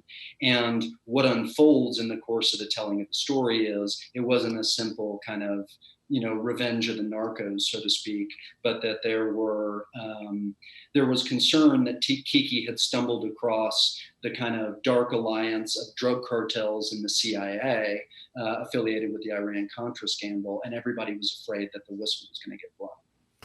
Yeah, there was a lot of talk in the 80s about the CIA bringing, crack cocaine to the inner city, and obviously there was a lot of Iran-Contra stuff, and there was a lot of discussion about the CIA. It's weird, you don't really hear much about it anymore, but there was a lot of like dirty CIA talk, and it was always unclear whether they're doing this or they're not doing it. I just kind of assumed they were doing half of it. But so the belief, Ed, I'll ask you, where do you come down in the conspiracy theory department? I mean, to me, I got to work with some of the old school guys that were active back then. And the stories around this are, it's a legend down there. And the stories down there range all over the place. CIA involvement has always been something spoken of in circles down there since the massacre at Tlatelolco back in '68. It was a student uprising that was quelled by the government down there. It turns out the president of Mexico was actually on the CIA payroll back then, and they were hunting for communists back then. Then you move forward to what happened to Kiki. What we heard, well, like what I heard when I was coming up, is that the CIA was using drug running and smuggling to fund the procurement of arms that were then sent back down south. That was kind of the gist of some of the stuff that was happening back then. For the Contras and the Sandinistas? Okay. So, first off, here's an interesting thing that was just running through my head. I always ask Ed these questions. I don't know if they're answerable, but you go back to 1985, you go to Mexico, and you go to the cartels. And now we fast forward 35 years later to 2020. Is it better, worse, or the same? If you were to kind of say, you give it a percentage, or it's like, in LA, in 1925, the air was good, and in 1974, the air was bad, but in 2020, the air's better. So you can go, well, it's better, it's not perfect, but it's better. Or it's going this way, or it's going that way. If you were to try to kind of designate a direction to this, how would you answer that? I think you can trace a line from this event and some of the arrests that came out of it that started the initial fragmentation of some of these criminal groups down there, which basically turned it into a worse problem. A few high-level guys were arrested after this. Some say they were just used as scapegoats or as a symbolic arrest, that the true people that actually were responsible for it are still out there. But you have people like Felix Gallardo, Don Neto, Rafael Caro Quintero, which were the original kind of the guys that formed the Guadalajara cartel. They were, arrested. A lot of these people these three people are actually still alive. Two of them are under house arrest, well in their 90s, and one of them is out, and there's a $20 million bounty on his head by the FBI. But you can trace back some of the initial fracturing. It used to be there was one big major cartel down there that was in control of everything. Now you have the New Generation cartel, the Sinaloa cartel. You have smaller cartel groups numbering, depending on who you ask, 40 to 50 small groups out there, and they're all warring each other and the government. And the federal government is fighting with the state governments at times. I mean, if you look at just numbers, it's way worse now.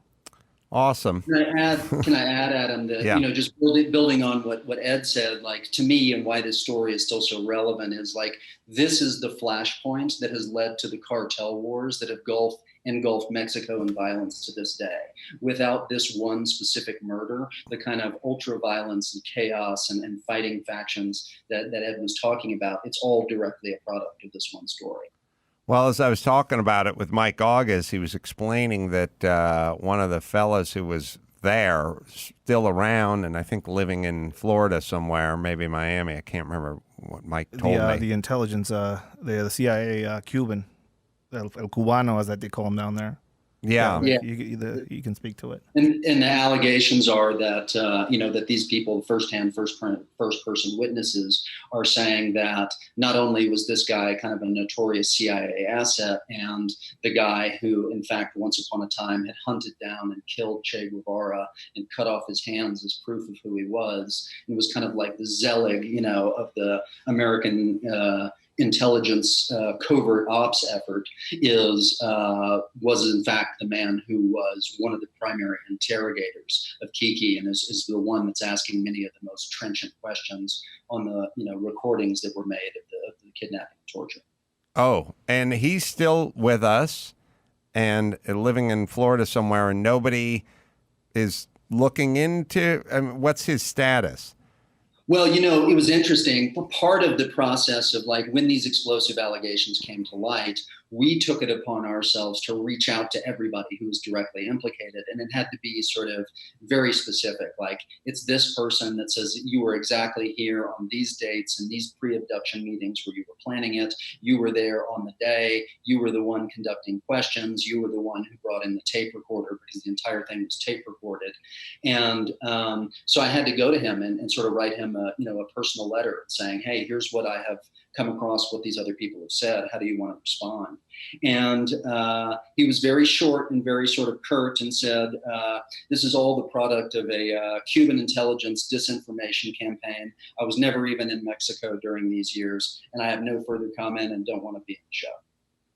Wow. What do you think, where are we at now in terms of our government vis-a-vis the CIA involved with these kinds of extramarital affairs? Again, I heard all about it in the 80s. I don't hear about it that much now. That doesn't mean it's not happening. Do we know what it's like now? It's a great question. I mean, like one of the interesting things about the way the CIA operates and sort of that, covert shadowy intelligence operates is it all happens in the shadows. It's not like it's, a little cabal of people in a room and there's a clear chain of command. And what you have is independent operators, fully empowered, who are doing things as cutouts behind enemy lines. And that's actually the job of the CIA, right? That's what it was created for.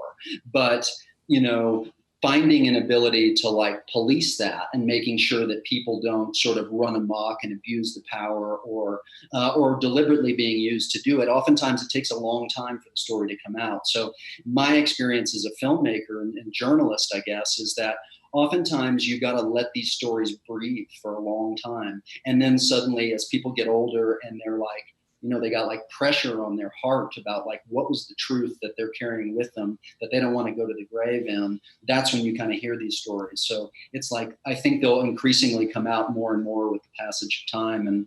And I imagine they're working all over the world. That's their job. You can see 2006 era Afghanistan's production of heroin at an all-time high, and that's at the peak of the invasion. Right. So that gives you, a pause. Also, Felix Gallardo, Don Neto, Rafael Caro Quintero, the three guys that were implicated and arrested for the murder of Kiki down in Mexico, none of them were ever extradited to the United States. And as far as I know, two of them are under house arrest right now, and one of them is still out there. And he was let go on a technicality after 28 years of being in prison, Rafael Caro Quintero. So you're saying that if the CIA really wanted to bring this guy to trial with reporters and stenographers, they may have been able to do it, but they weren't interested in that? It's suspicious to anybody that sees these three people of that and the crime they were implicated in and them never being extradited. You see extraditions happening every year, high-level ones. You have El Chapo, you have El Güero Palma, you have all these guys that were captured down there, and then you extradite them. These three were never extradited. Also, you see the technicality that Rafael Caro Quintero was let go by. Basically, a judge ruled his trial as being he was tried federally, and he committed no federal crime, really. So it seems suspicious. So 28 years, they found this technicality, let him go. As soon as he was let go, the U.S. issued a warrant for his arrest, and they put a $20 million bounty on his head. I have a question for both of you that's a little off this subject, but germane. So Tiller, I know you directed the 7-5, which is another great documentary about basically the world's most corrupt, dirtiest cop out of New York City. I saw it was that on Amazon Prime as well? Where did I see that one? I think that was on Netflix. And Netflix. Yeah, it's a few years old. But you guys both know what bad cops look like, what bad police departments look like, and you've seen extreme examples of it south of the border, but also in New York City. You turn on the news, everyone's talking about reimagining policing and bad cops and this, that, and the other. There's always going to be bad cops, but could we ever really do it at the level that it was done in the past or it is done now in Mexico. I mean, they always talk about like we want to defund and we got to reimagine. We need oversight. Could you even pull that off? Like if you lived in Seattle now and you were just the bad lieutenant, you're just Harvey Keitel. Like everyone's got a body camera on and there's a Ring doorbell thing everywhere. Like, is that still going on? Could you get away with it? Could you be the Michael Dowd of 2020? Is that your question, Adam? Yeah. Like, how does that work? I feel like I don't know. Maybe I'm being naive. No, I mean, I think it's a really good question because, like, in every era, you've got the perfect storm of circumstances that allow the crimes to happen. So for like Michael Dowd in the mid 90s, you had a flood of dope on the streets. You had massive amounts of cash. You didn't have everybody with social media and cell phones and whatever. So these guys were kicking down doors and walking into dope stash houses and nobody was looking and they just scooped it up and, out they went, or eventually became bodyguards and whatever. But, obviously now it is so radically changed, and Ed, I'm sure, would know better than I, but my instinct is you have these examples of system failure all the time, whatever the circumstances are. Maybe it's, dark web going on, what's happening on the dark web in 2020. But there's always going to be people that are crooks carrying a badge. Yeah, I just mean, could you do it the way you did it before? So I'll add this. When I was active, of course, corruption was everywhere, and I was active for 12 years, and still to this day, I still speak to some of the people that I used to work with. Body cameras are becoming a thing down there. Yeah, they are. Yeah, and everybody is a potential camera now. Security cameras are pretty cheap, so even in the third world, people have Nest cameras or Wi-Fi enabled cameras. So it's not easy to kick in a door and steal, a drug load or money, stuff like that. The phenomenon down there is this. Some of the lower level individuals, so the people that are working on the streets, are becoming a bit more dependent on the trickle down effect. So the cartels will pay the higher ups, which don't have any cameras around them, right? And the higher ups will actually have a payroll and pay the guys at the bottom. Mm-hmm. So that's the form that the corruption takes. It's no longer. In most cases, it's no longer them going out there and stripping loads off people and reselling them. Right. It's higher ups trickling down the money that's paid for each of them to be loyal to the owner, which is that's what they call him, el dueño, who could be whatever cartel. On the U.S. side, what's the federal the federal law enforcement agency with the most convictions for corruption? What is? Yeah. Oh, well, I guess I don't know, but it seems like Chicago's always number one for these sorts of things. It's Customs and Border Protection. Oh, I'm not picking a city. I'm picking a job. Oh, so the folks, I mean, how can you avoid being paid off? I mean, and them not buy. How can you take people who make what a school teacher makes and have them police a group of billionaires and expect them not to take bribes? It's fundamentally flawed. I mean, everybody has a price, and sometimes that they call plata o plomo, the silver or lead offer, right? And everybody has an amount of silver, or everybody that I know is allergic to lead. So yeah, I know. You're talking about essentially the equivalent of a multi-billion-dollar corporation that's willing to do whatever is possible to protect those profits. So if that's butchering people, having high-level electronic surveillance equipment, whatever it is, you have to think that the powers that be are equally matched with the with the criminal element. Well, you just look at us and. I'm not this dude, but Nike, Apple, they got these shops in China. People are not treated humanely over there. A lot of putting the nets up because people are jumping off the top of the building, committing suicide and stuff. And what I'm saying is it sounds like I'm knocking Apple or Nike or whatever. Maybe I am, but I'm just saying the human condition is it's okay if these people get hurt or suffer a little if I can get my product. Like I always try to tell everyone, a corporation isn't good or bad. It's just there to make money. And if they can outsource their stuff to Mexico, or they can outsource their stuff to China, or they can do whatever it is, make money. And these are corporations that, are affiliated with the NBA and, mainstream and run commercials during the Super Bowl. If these guys can sort of engage in a behavior that is a version of what we're talking about, then you go to the place that's lawless and you have a corporation, they're going to do it. They're going to do horrible things. Yeah, exactly. I mean, exactly. Just as long as you get your product, you're fine with it, right? That's kind of the... Well, as long as I get my iPhone and my cocaine, then I'm fine with it. That's a kind of you can say the same. Kiki Camarena, he was passionate about his job. He did what he did, and he worked. That was a very dangerous job. I wouldn't do it. He went down there and did that job, and he got killed. He was an American. There was this whole investigation, and now it's coming to light that the CIA might have been involved, which I'm pretty much convinced it was. But again, you go back to '68 in Mexico. 350 to 400 students were killed in a plaza that were involved in a government protest, and the CIA was feeding information to the president, who was also part of their. He was on the payroll for the CIA down there. So in a way, they were also involved in that. It's a version of Tiananmen Square. They say that was in 1968. That's in '68 in Mexico. There's a lot of communism kind of taking root in some of the universities, and they wanted to fight back against it.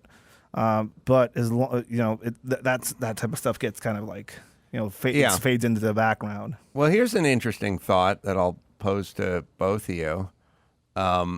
It's interesting that we need sort of political will, like stuff gets solved.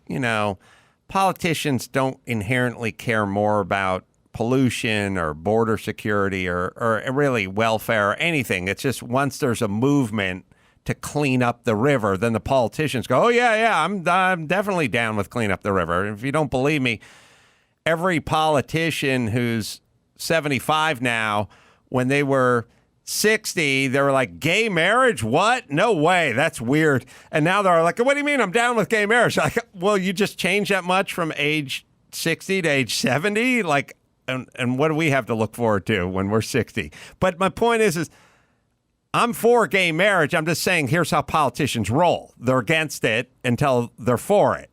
And political will is an important thing. So the question I'm going to pose is, most of the folks we're dealing with, certainly in California and some of these border cities and towns, they hate Trump. And Trump has tried to demonize Mexico, meaning Mexico, scary, build a wall. So he's doing his political will, which is, hey, we got to build a wall because these scary rapists and drug dealers and stuff, we got to keep them from coming in here.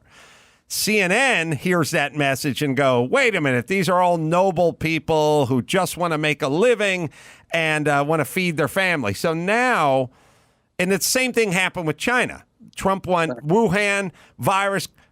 These Chinese, they brought, and then CNN went, what do you mean, leave these Chinese alone? These are good, noble people. They're not trying to do anything. Leave them alone. This is your fault. So he essentially, if you're China or you're Mexico, you got to go, oh, this is awesome, because all Trump does is call them out, and then CNN rushes in and goes, there's nothing to see here. That's not the issue.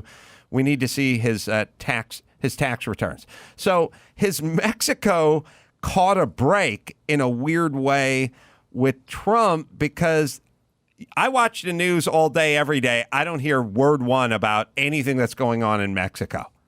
You could kill a bus full of Mormons over there. It wouldn't matter. It's like, oh, yeah, who cares? They're fine. There's nothing going on. They're actually defending China and defending Mexico because they're doing a kind of reverse engineering of what Trump wants. Does that ring true, or is that my theory? Well, I think it's like we're at a moment of kind of system failure, right? A systemic failure. And it's like, this doesn't come down to one person or one president or one institution or even one country. It's that the way the system is built right now is broken. It's a kind of institutional failure on it, whether that's, American border policy or Mexico-US relations. And in a weird way, this documentary series is shedding a light on a moment of system failure. You can call it a failure of policing. You can call it a failure of the spy game. You can call it a moment when the war on communism trumps the war on drugs. But like, that's what happened. And I think, that's what we're reckoning with, is we're sort of at a moment of like system failure. So everybody's screaming and nobody's listening. Eduardo. Exxon Valdez and the ocean, and you go up and clean that up, and the same thing happened. It was not an ecological disaster, but it was a foreign policy disaster happening in Mexico. Everybody says like, oh, so you're blaming it all on the U.S. No, it's a regional problem. The United States is part of it's a part of a continent, and it's a regional problem. But Mexico has its own problems that are systemic, related to its political class, some of the old money there, some of it's cultural, And when I heard Trump kind of play the whole, I have a Muslim friend, and he tapped me on the back when Trump won and said, "It's your guys' turn to be the bad guys," right? And it was, it was funny. I took it with a little bit of laughing. There's problems on both sides. I'm fascinated by the news, how they basically, anything that he says is good is bad, and anything he says is bad is good. And it's just, from a completely outsider perspective, I'm just scratching my head how polarized it is. Well, as a guy who grew up and has been in California my whole life, there was stories coming out of Mexico, and they weren't good stories, and they weren't all day, every day, but it would happen. It would happen. And ever since Trump decided that we should build a wall, then the whole, the migrants turned into peaceful moms marching with their whatever. I think Ed knows a little more of the truth about that. They were not peaceful. But there's no political will, because it's not being created by the news outlets. And it's a blackout. It's a weird blackout of information coming out of there, or anything that he touches ceases to be news. It's also interesting that in a world where we've sort of racialized everything, that we don't have issues with Canada because they're basically white people. But if you're going to start saying something about Mexico, now there's going to be a racial component. And nobody wants to get near a racial component. No politician, for sure, and news outlets as well, unless they're calling someone else a racist. But they don't want the finger pointed back at them. So maybe between those two elements, it's kind of radio silence on Mexico. It's an interesting thing in that we share a very long border with them. They're basically a narco state.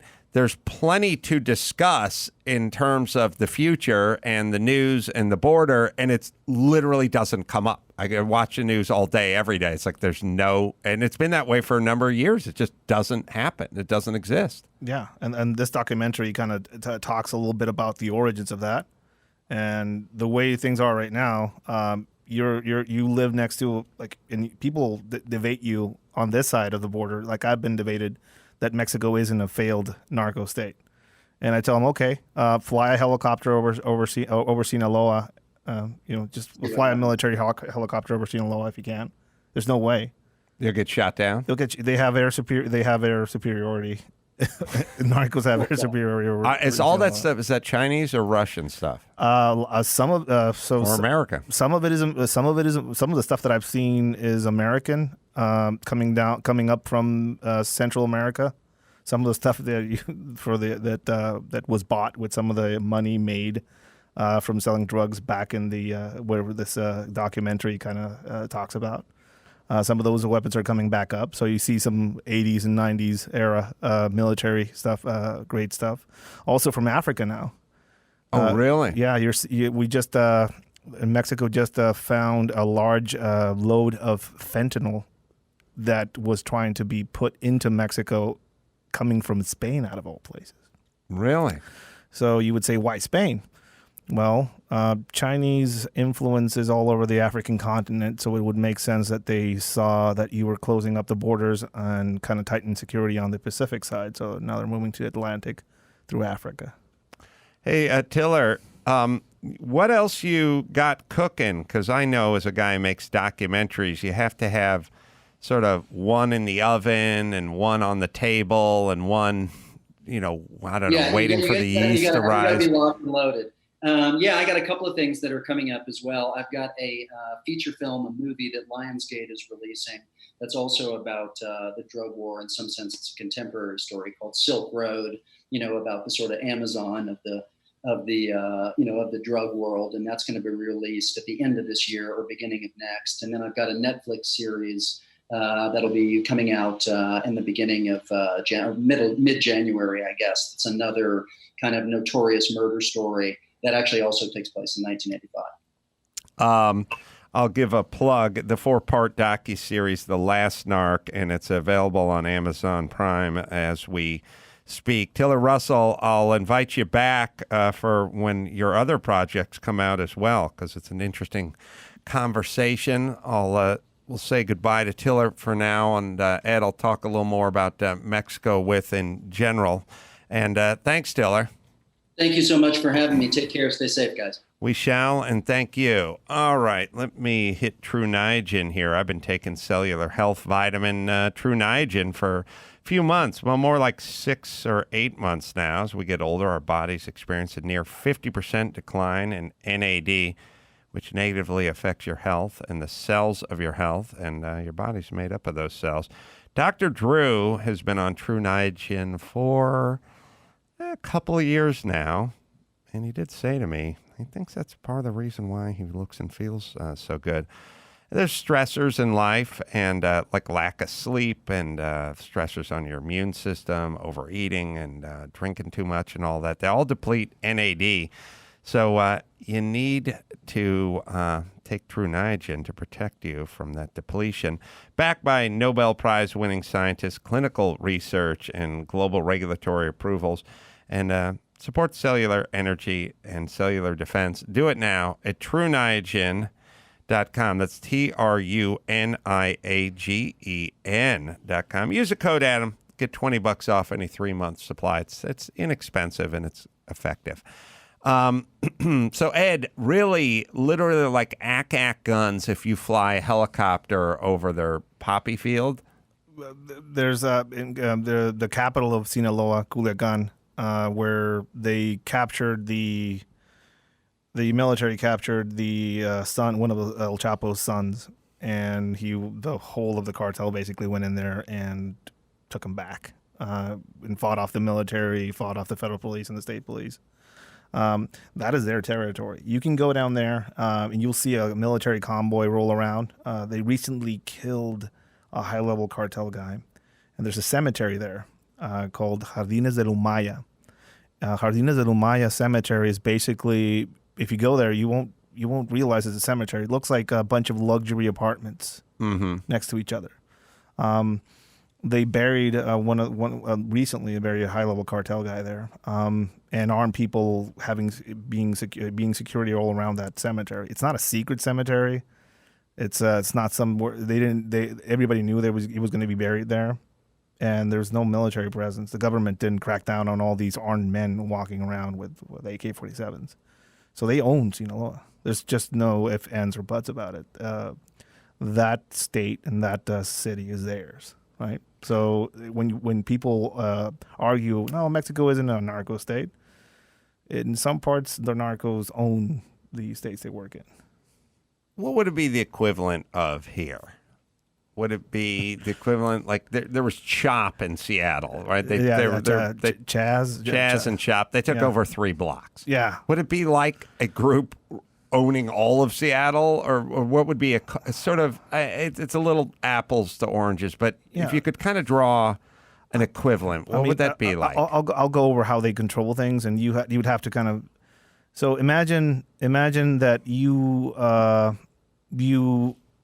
had a criminal group that paid for every single successful run on the governorship of California. Right. Imagine there was a criminal group that paid for the campaigns of both governors, and they would always win. So they would own the state from the governor on down. I think we'd still do better than Newsom. I do. Don't you feel like if a drug cartel, like if you said to me, would you rather have Gavin Newsom or somebody that the drug cartel conjured up? I'd be like, well, he can't be worse than Newsom, right? Like, I mean, I think I could get a haircut if the guy was from the Sinaloa cartel was pulling the strings. I got to believe that the sports cuts would be open in La Cañada, right? Well, you can go back a little bit, and in Sinaloa, the people that were actually enforcing the quarantine were the cartel guys. Really? Yeah. So man. So they would. It's a push. So they would call out to anybody that wants to buy drugs. Stay at home, we're going to deliver. If you want women, stay at home, we're going to deliver. And if we catch anybody without a mask outside, you're going to get the board, which is basically a long wooden board that they use to punish criminals down there. So, how do they use that? They handcuff you behind your back. They put you in a half Nelson. They pull down your pants, and then they grab that board and just go to town. Wasn't there a clip of that on the internet? There's a clip of that. That is a classic correctional device in Mexico, not just for cartels, but for all sorts of weird youth out there.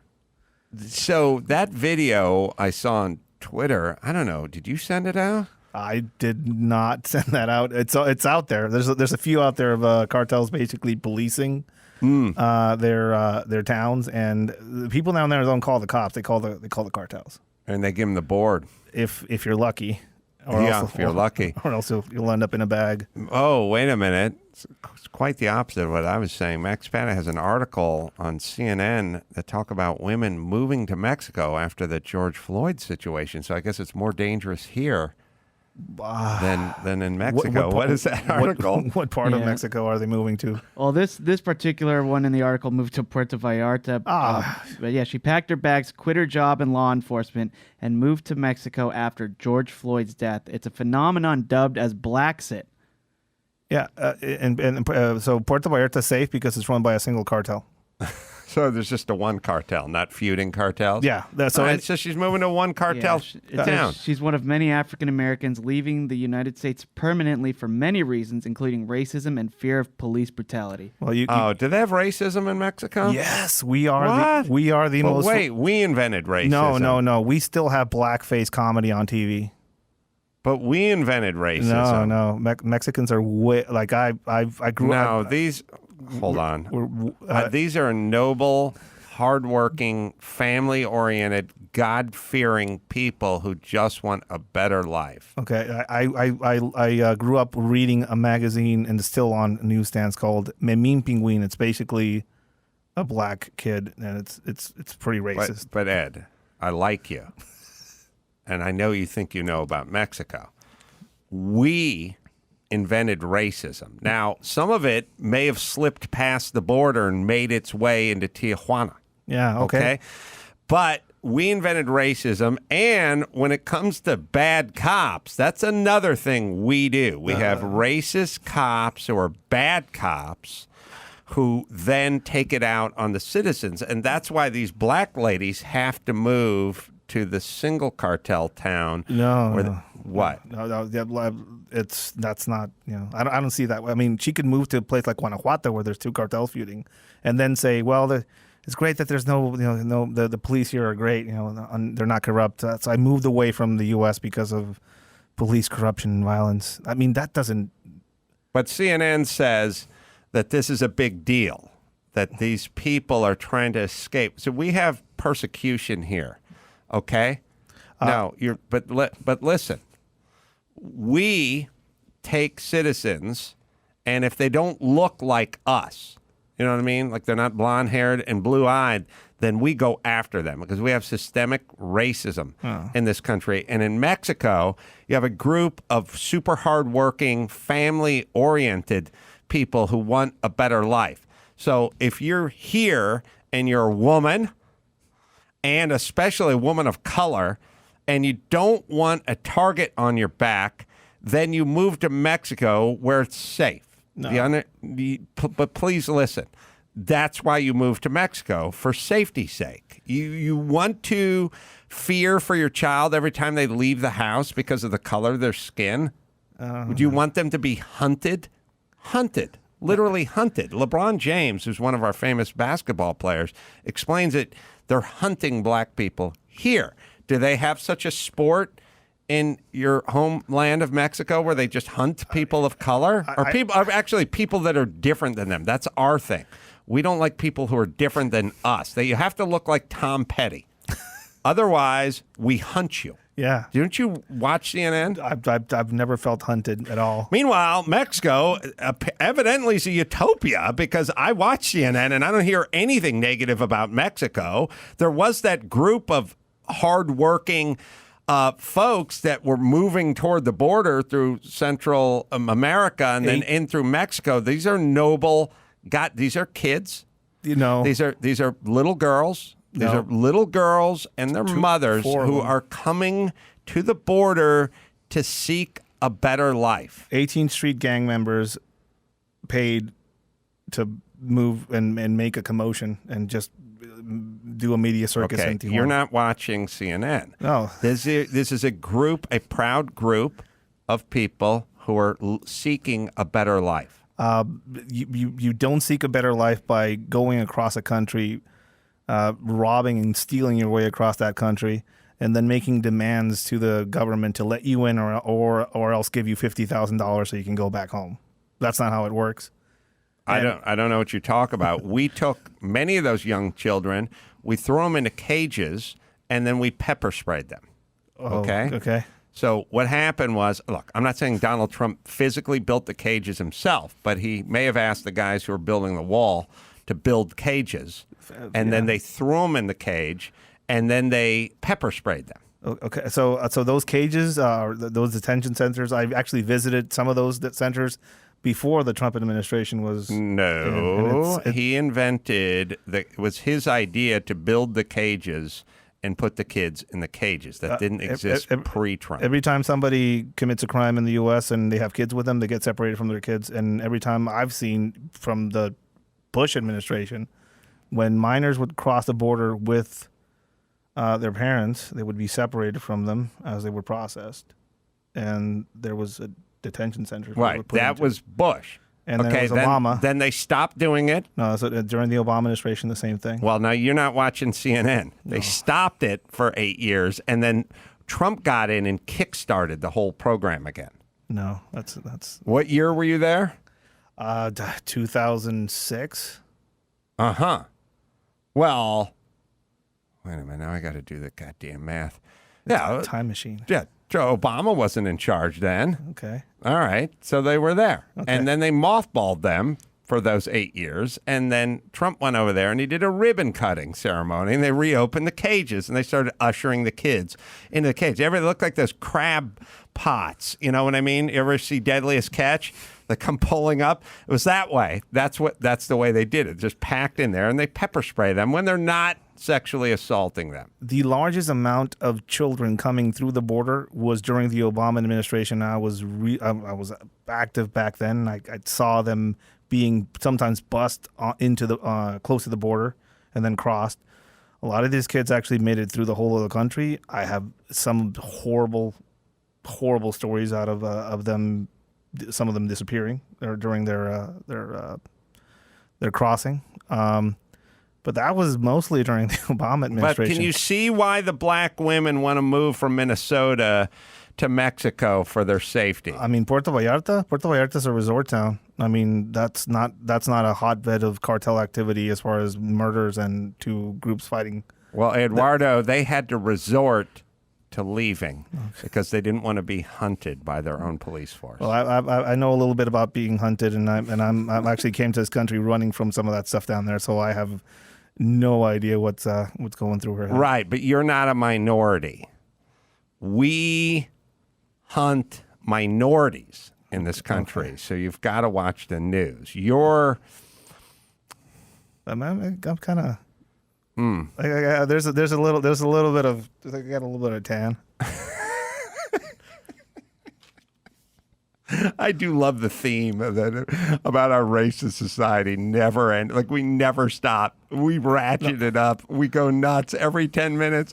Like, we're now. We had 8 years of a black president, and we're upping our racist argument about this country 10,000-fold in the last 20 minutes. And I mean, Mexico, I mean, it's not joking. We are very racist in Mexico. The whole, I'm a Native American, I'm proud of my heritage thing up here in the U.S. is like fascinating to me because in Mexico, my grandfather was Native American, and he wouldn't talk about it. It was a thing to be ashamed of down there. So yeah, explain that. Explain Native American as it pertains to Mexico. So if you're brown and very ethnic in Mexico, you're an Indio, and that's a derogatory term. Right. There's experiments done with children where some of the browner children, more on the native side, they get a white Barbie and a brown Barbie, and they ask them which one is the evil one, and they will always grab the brown one and raise it. This one is the evil one. And it's a systemic cultural thing that's programmed. All of our telenovelas, all the heroes are blonde. All of the ladies on the news usually are Caucasians, and we have this weird cultural fascination with Caucasians on novellas and as heroes and stuff like that. So well, it's like in India, they have the whole skin lightening cream world where like the dark Indians are not desirable and the light Indians. That's why I love it. It's like we invented racism. You don't think these cultures have been around for couple of minutes before us? Okay. And we invented, by the way, racism and slavery. We both were the only country to engage in slavery. I do love that. So you growing up, so you're darker, which means you have more Indian in your heritage. Yeah. What we would call Native American or whatever. Yeah, down here. in Mexico, they call it prieto. You're brown. It's like a derogatory term. Prieto. Right. And so people can see that on you. Yeah. And they treat you differently. Yes. So if you're not light skinned, and if you have like green eyes or blue eyes down there, you're like you get like it's like a lifetime free pass of things. You know. Mm-hmm. So it's weird. And people here that are hearing this that are Mexican will they're probably nodding in agreement out there. How are you treated in this country, or what has been your experience in terms of your nationality? I travel every weekend to a different state. I was in Cleveland last weekend, and then and depending on where I am, I'm treated as an exotic person, which is pretty fascinating that I'm exotic to them. California always treats me with you're from Mexico? Yeah. Can I speak Spanish then? Like they try to accommodate me, so they switch to Spanish. Mm-hmm. ¿Cómo estás? ¿Qué quieres? Like Cory Booker in the remember that when he was pandering? Right, it was horrible. Like as a native speaker, I was like, pandering. Can you please stop? Yes, spandering. But have you been treated with any negativity in this country solely because of your ethnicity? And yes, and it's usually from Chicanos or Mexicans. Why? What is their beef? The worst enemy of Mexican is another Mexican. That's just the cultural thing. We don't like ourselves. That's apparently the thing. But as far as Americans, the Filipino Americans, Native Americans, all that, I've never experienced any sort of racism or any sort of you can't be here, or we don't like your kind here. Outside of a few movies, I've never actually experienced that. Well, it's interesting. I kind of feel the way with racism as I do with COVID-19, which is like people go, how do you deny this person their experience or that person that experience? And I go, I don't, and I'm not looking at FBI crime statistics or anything, but I've been on this goddamn planet for 56 years, and I've known people of all different origins, and there's just not been an issue. Yeah. And it's the same with the COVID-19 in that I'm not saying it doesn't exist. I'm saying I don't know anyone who's been killed by it. Okay. I know I've talked to Bean Baxter from Kevin and Bean. He got it. It was like getting the flu. I talked to Bryan Cranston the other week. He and his wife got it. They didn't know they had it. I've talked to different people who have had it, and I've not talked to anyone who's been killed by it, which is here's what I'm equating it to with racism, which is I'm not saying it doesn't exist. It absolutely exists. Everything exists. I'm saying we shouldn't lock down and cower under our bed in a fetal position because it's the same with racism, which is like, it exists. I don't know anyone who's a racist, and I don't know anyone who's been the subject of racism. And so for that reason, I'm going to live my life. It's like the talk about slavery, the historical slavery in this country, and how people speak of it in the past tense. You have African Americans talking about reparations and stuff like that. You actually have slavery right now. Indentured slaves coming into this country illegally and working off their ability to stay here. Is that mainly from China? It's from all over. Or the East mainly, or all over? It's Mexicans go through some of this process where they're brought here illegally and they have to work off their ability to stay here. Sex trafficking, women coming in from all around the East Coast, coming in from Eastern Europe, that I've seen, that I've kind of studied into. How much is sex trafficking a thing? And I don't mean to be that broad, but I mean, it's like I walk through the airports of this country, I see the signs up, sex trafficking and human trafficking, and I always kind of think to myself, is there that much of that going on? And if so, where is it? And I get it's not in La Cañada, California, and in my neighborhood, but I mean, like, I travel, I watch the news, I feel like I see things. Like, where is it and how does it work? The most of the stuff that I experienced as far as sex trafficking happened in Mexico, and a lot of it happened on the border. Hold on, Ed. Sorry. These are a noble, hardworking, God-fearing people who just want a better life for their kids. So I don't know where the sex trafficking thing is. Well, it's behind drug smuggling and guns. It's the biggest moneymaker for criminal groups in Mexico. Trafficking in people. But that's because we've created a market for sex trafficking. We have a lot of horny, red-haired Americans who want to have sex with underage Latina women. And so that wouldn't exist if we didn't create the market for it. That, and you like eating salads during a COVID epidemic. And apparently, slave labor is allowed during, they're essential workers, That's really? Yeah. Oh, you mean pickers? Yeah. Pickers were essential workers during the COVID epidemic. There was no shortages of salads in the supermarkets. Can you help me with this? It's always confusing to me when our politicians say, and I'm not saying there's a math that I can't do, but they always go, you go, we can't get white people to do these jobs, or we can't get Americans to do these jobs. You can't get Americans to do those jobs. But my thing is, well, but if you pay them, you can. Like, I used to do work.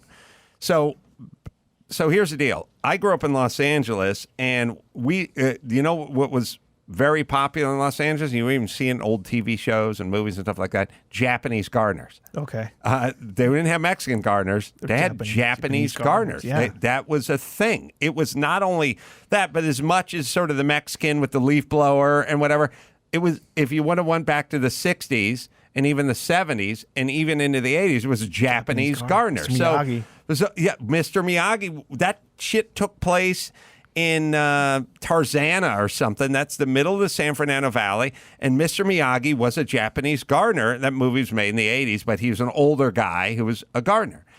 And was he a school maintenance guy and a gardener? Just gardener? The point is, trust me, all Japanese gardeners. Okay. My family was poor, and even my grandparents, who were like a little less poor, had a Japanese gardener, which is, now, imagine a Japanese gardener in Los Angeles today. It seems exotic. It seems exotic. Exotic, something very expensive probably. And it seems exotic and unthinkable, but it was something that happened. So my feeling is when I used to clean carpets, it's a demographic thing, but I cleaned it with Chris Bohm, it's like a German guy, a Ray Oldhofer, German guy, a Todd Euler, Jewish guy. There was a Willie Calderon.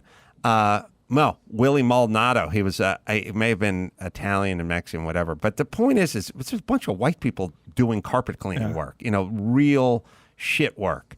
And I when I got out of high school, I went on a construction site. I worked as a laborer. So did all these other guys. Every guy I knew worked labor. Now, you kind of go, well, you're not going to get Americans to do that, or you're not going to get white guys to do that. Well, you get poor people to do a lot of shit. Yeah, you flood the market with cheap labor. Well, you won't. That Right. don't complain about anything. They're just to keep you quiet. But what I'm saying is if you said we're not going to flood the market, we're going to hire Americans to do this, we're going to have to pay them $17 an hour. They're not going to do it for $9 an hour. And then they'd go, well, the cost of lettuce, the cost of your wedge salad's going to go up. But my argument to that is sort of like saying, well, then that's the cost of lettuce. Like if you say, I want a car, they go, well, it's going to be $3,000 worth of airbags in that car. And you can't go, I don't want it. You can just go, that's what's in the new car. Well, it's airbags. Yeah, right now you're seeing China's the bad guy, and you make a lot of stuff in China, and you have a country that is, you can manufacture a lot of stuff down there. You have a lot of cheap labor up here that comes from Mexico. You're in weird, as a country, you're in denial of your there's jobs that Americans don't want to do. And it's interesting that whole concept of jobs that Americans don't want to do. No, I think you're onto something when you say they don't want to do them because they don't want to get paid the wages that the basically indentured servant slaves are being paid in those fields. They're being paid not minimum wage. That's all I'm going to say. I don't, it's sad to me. Well, a couple things. One is like when the politician, especially the Democratic politician, goes, oh, you want to pay $5 for a head of lettuce? It's like, buddy, I want to pay whatever is a fair wage. I don't want you to pay these people less than minimum wage or living wage. But also when you travel and you go to like West Virginia and you walk out of your hotel room, there's a blonde chick pushing a vacuum cleaner in the hall. You're like, what's going on? And you're like, I had a moment like that in Wisconsin. I was like, oh hi, how are you? Red hair, older lady, white. That was pretty fascinating at a hotel. I'm always thinking of like Days of Thunder, where they sent the prostitute over dressed as a cop. I'm like, okay, baby, how does this work? She's like, I work at the fucking hotel. Yeah, okay, bet you let me take my pants off here. Because you never see that here, like especially in California. You would never see it. But what I'm saying is somewhere in Wisconsin and Virginia, they do have blonde people and red-haired people doing jobs that you think they won't do. Yeah. You just have to pay them. You have to pay them. Yeah. Yeah. I mean, I think there has to be some sort of mid-ground solution to this where they used to have programs called little bracero programs where you would have people coming in on work visas and just work and then go back. And, that worked for a while.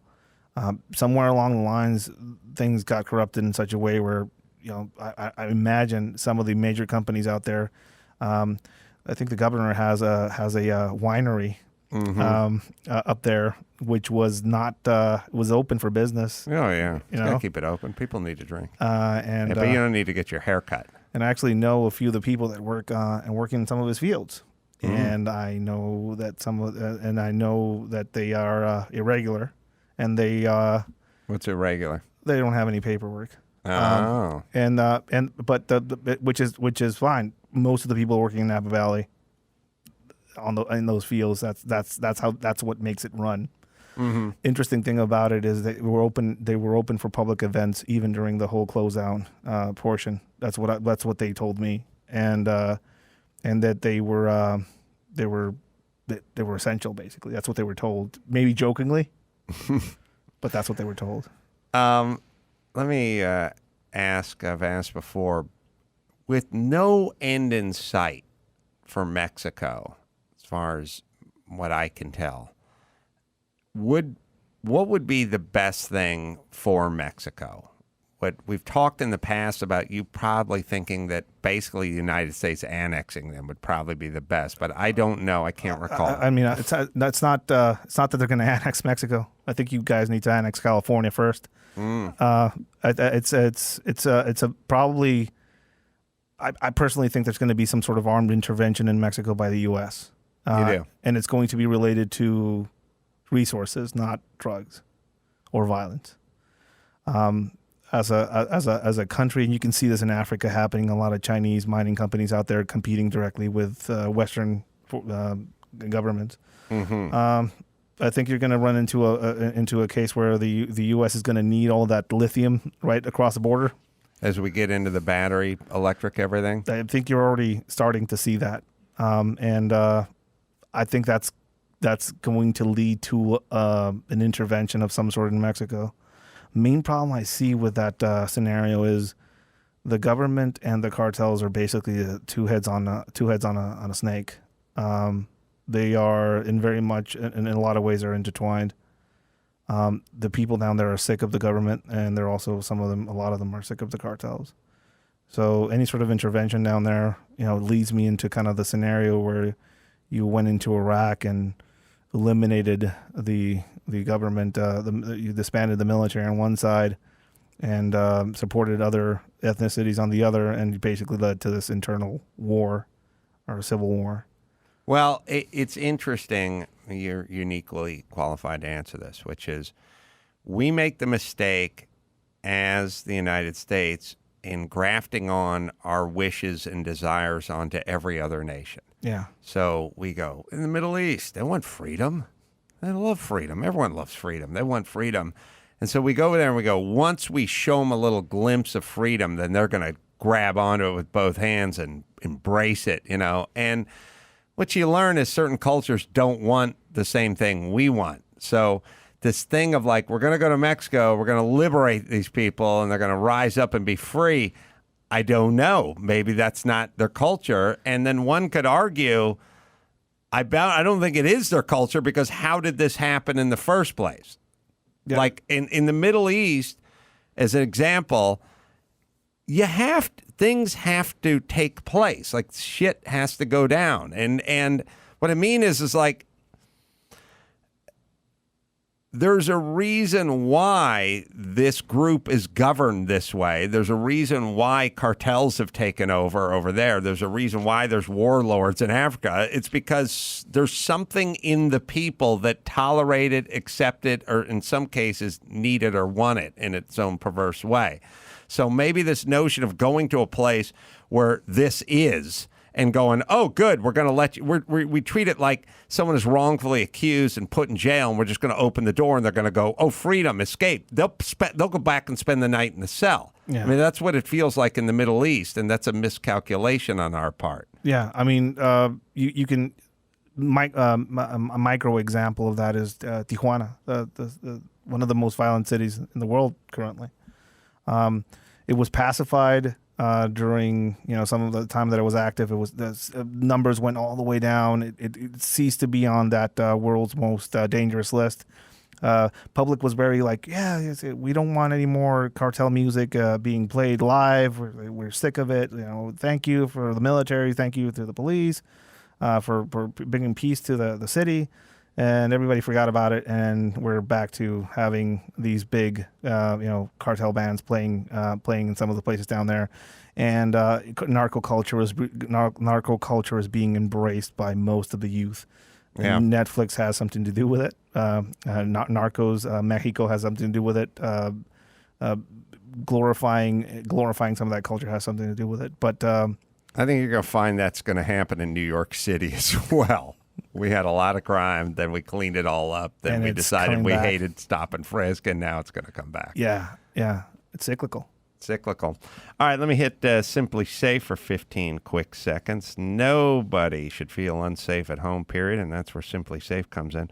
Protect your home. Do it today. Get free shipping at simplysafe.com/Adam. Well, we could go on forever, Eds, and for that reason, we'll just have you back sooner than later and keep this stuff going.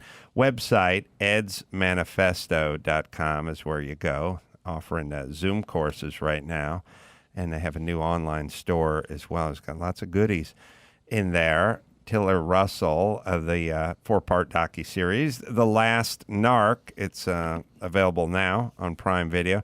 Donald Trump Jr., Liberal Privilege, available September 1st, and you can pre-order it on Amazon or pre-order it at donjr.com. I'm going to be in Tempe, Arizona at the Improv September 18th and 19th. Go to AdamCarolla.com for all that you need. And until next time, this is Adam Carolla for Tiller Russell and Donald Trump Jr. and Ed Calderon and Gene Unbald saying mahalo.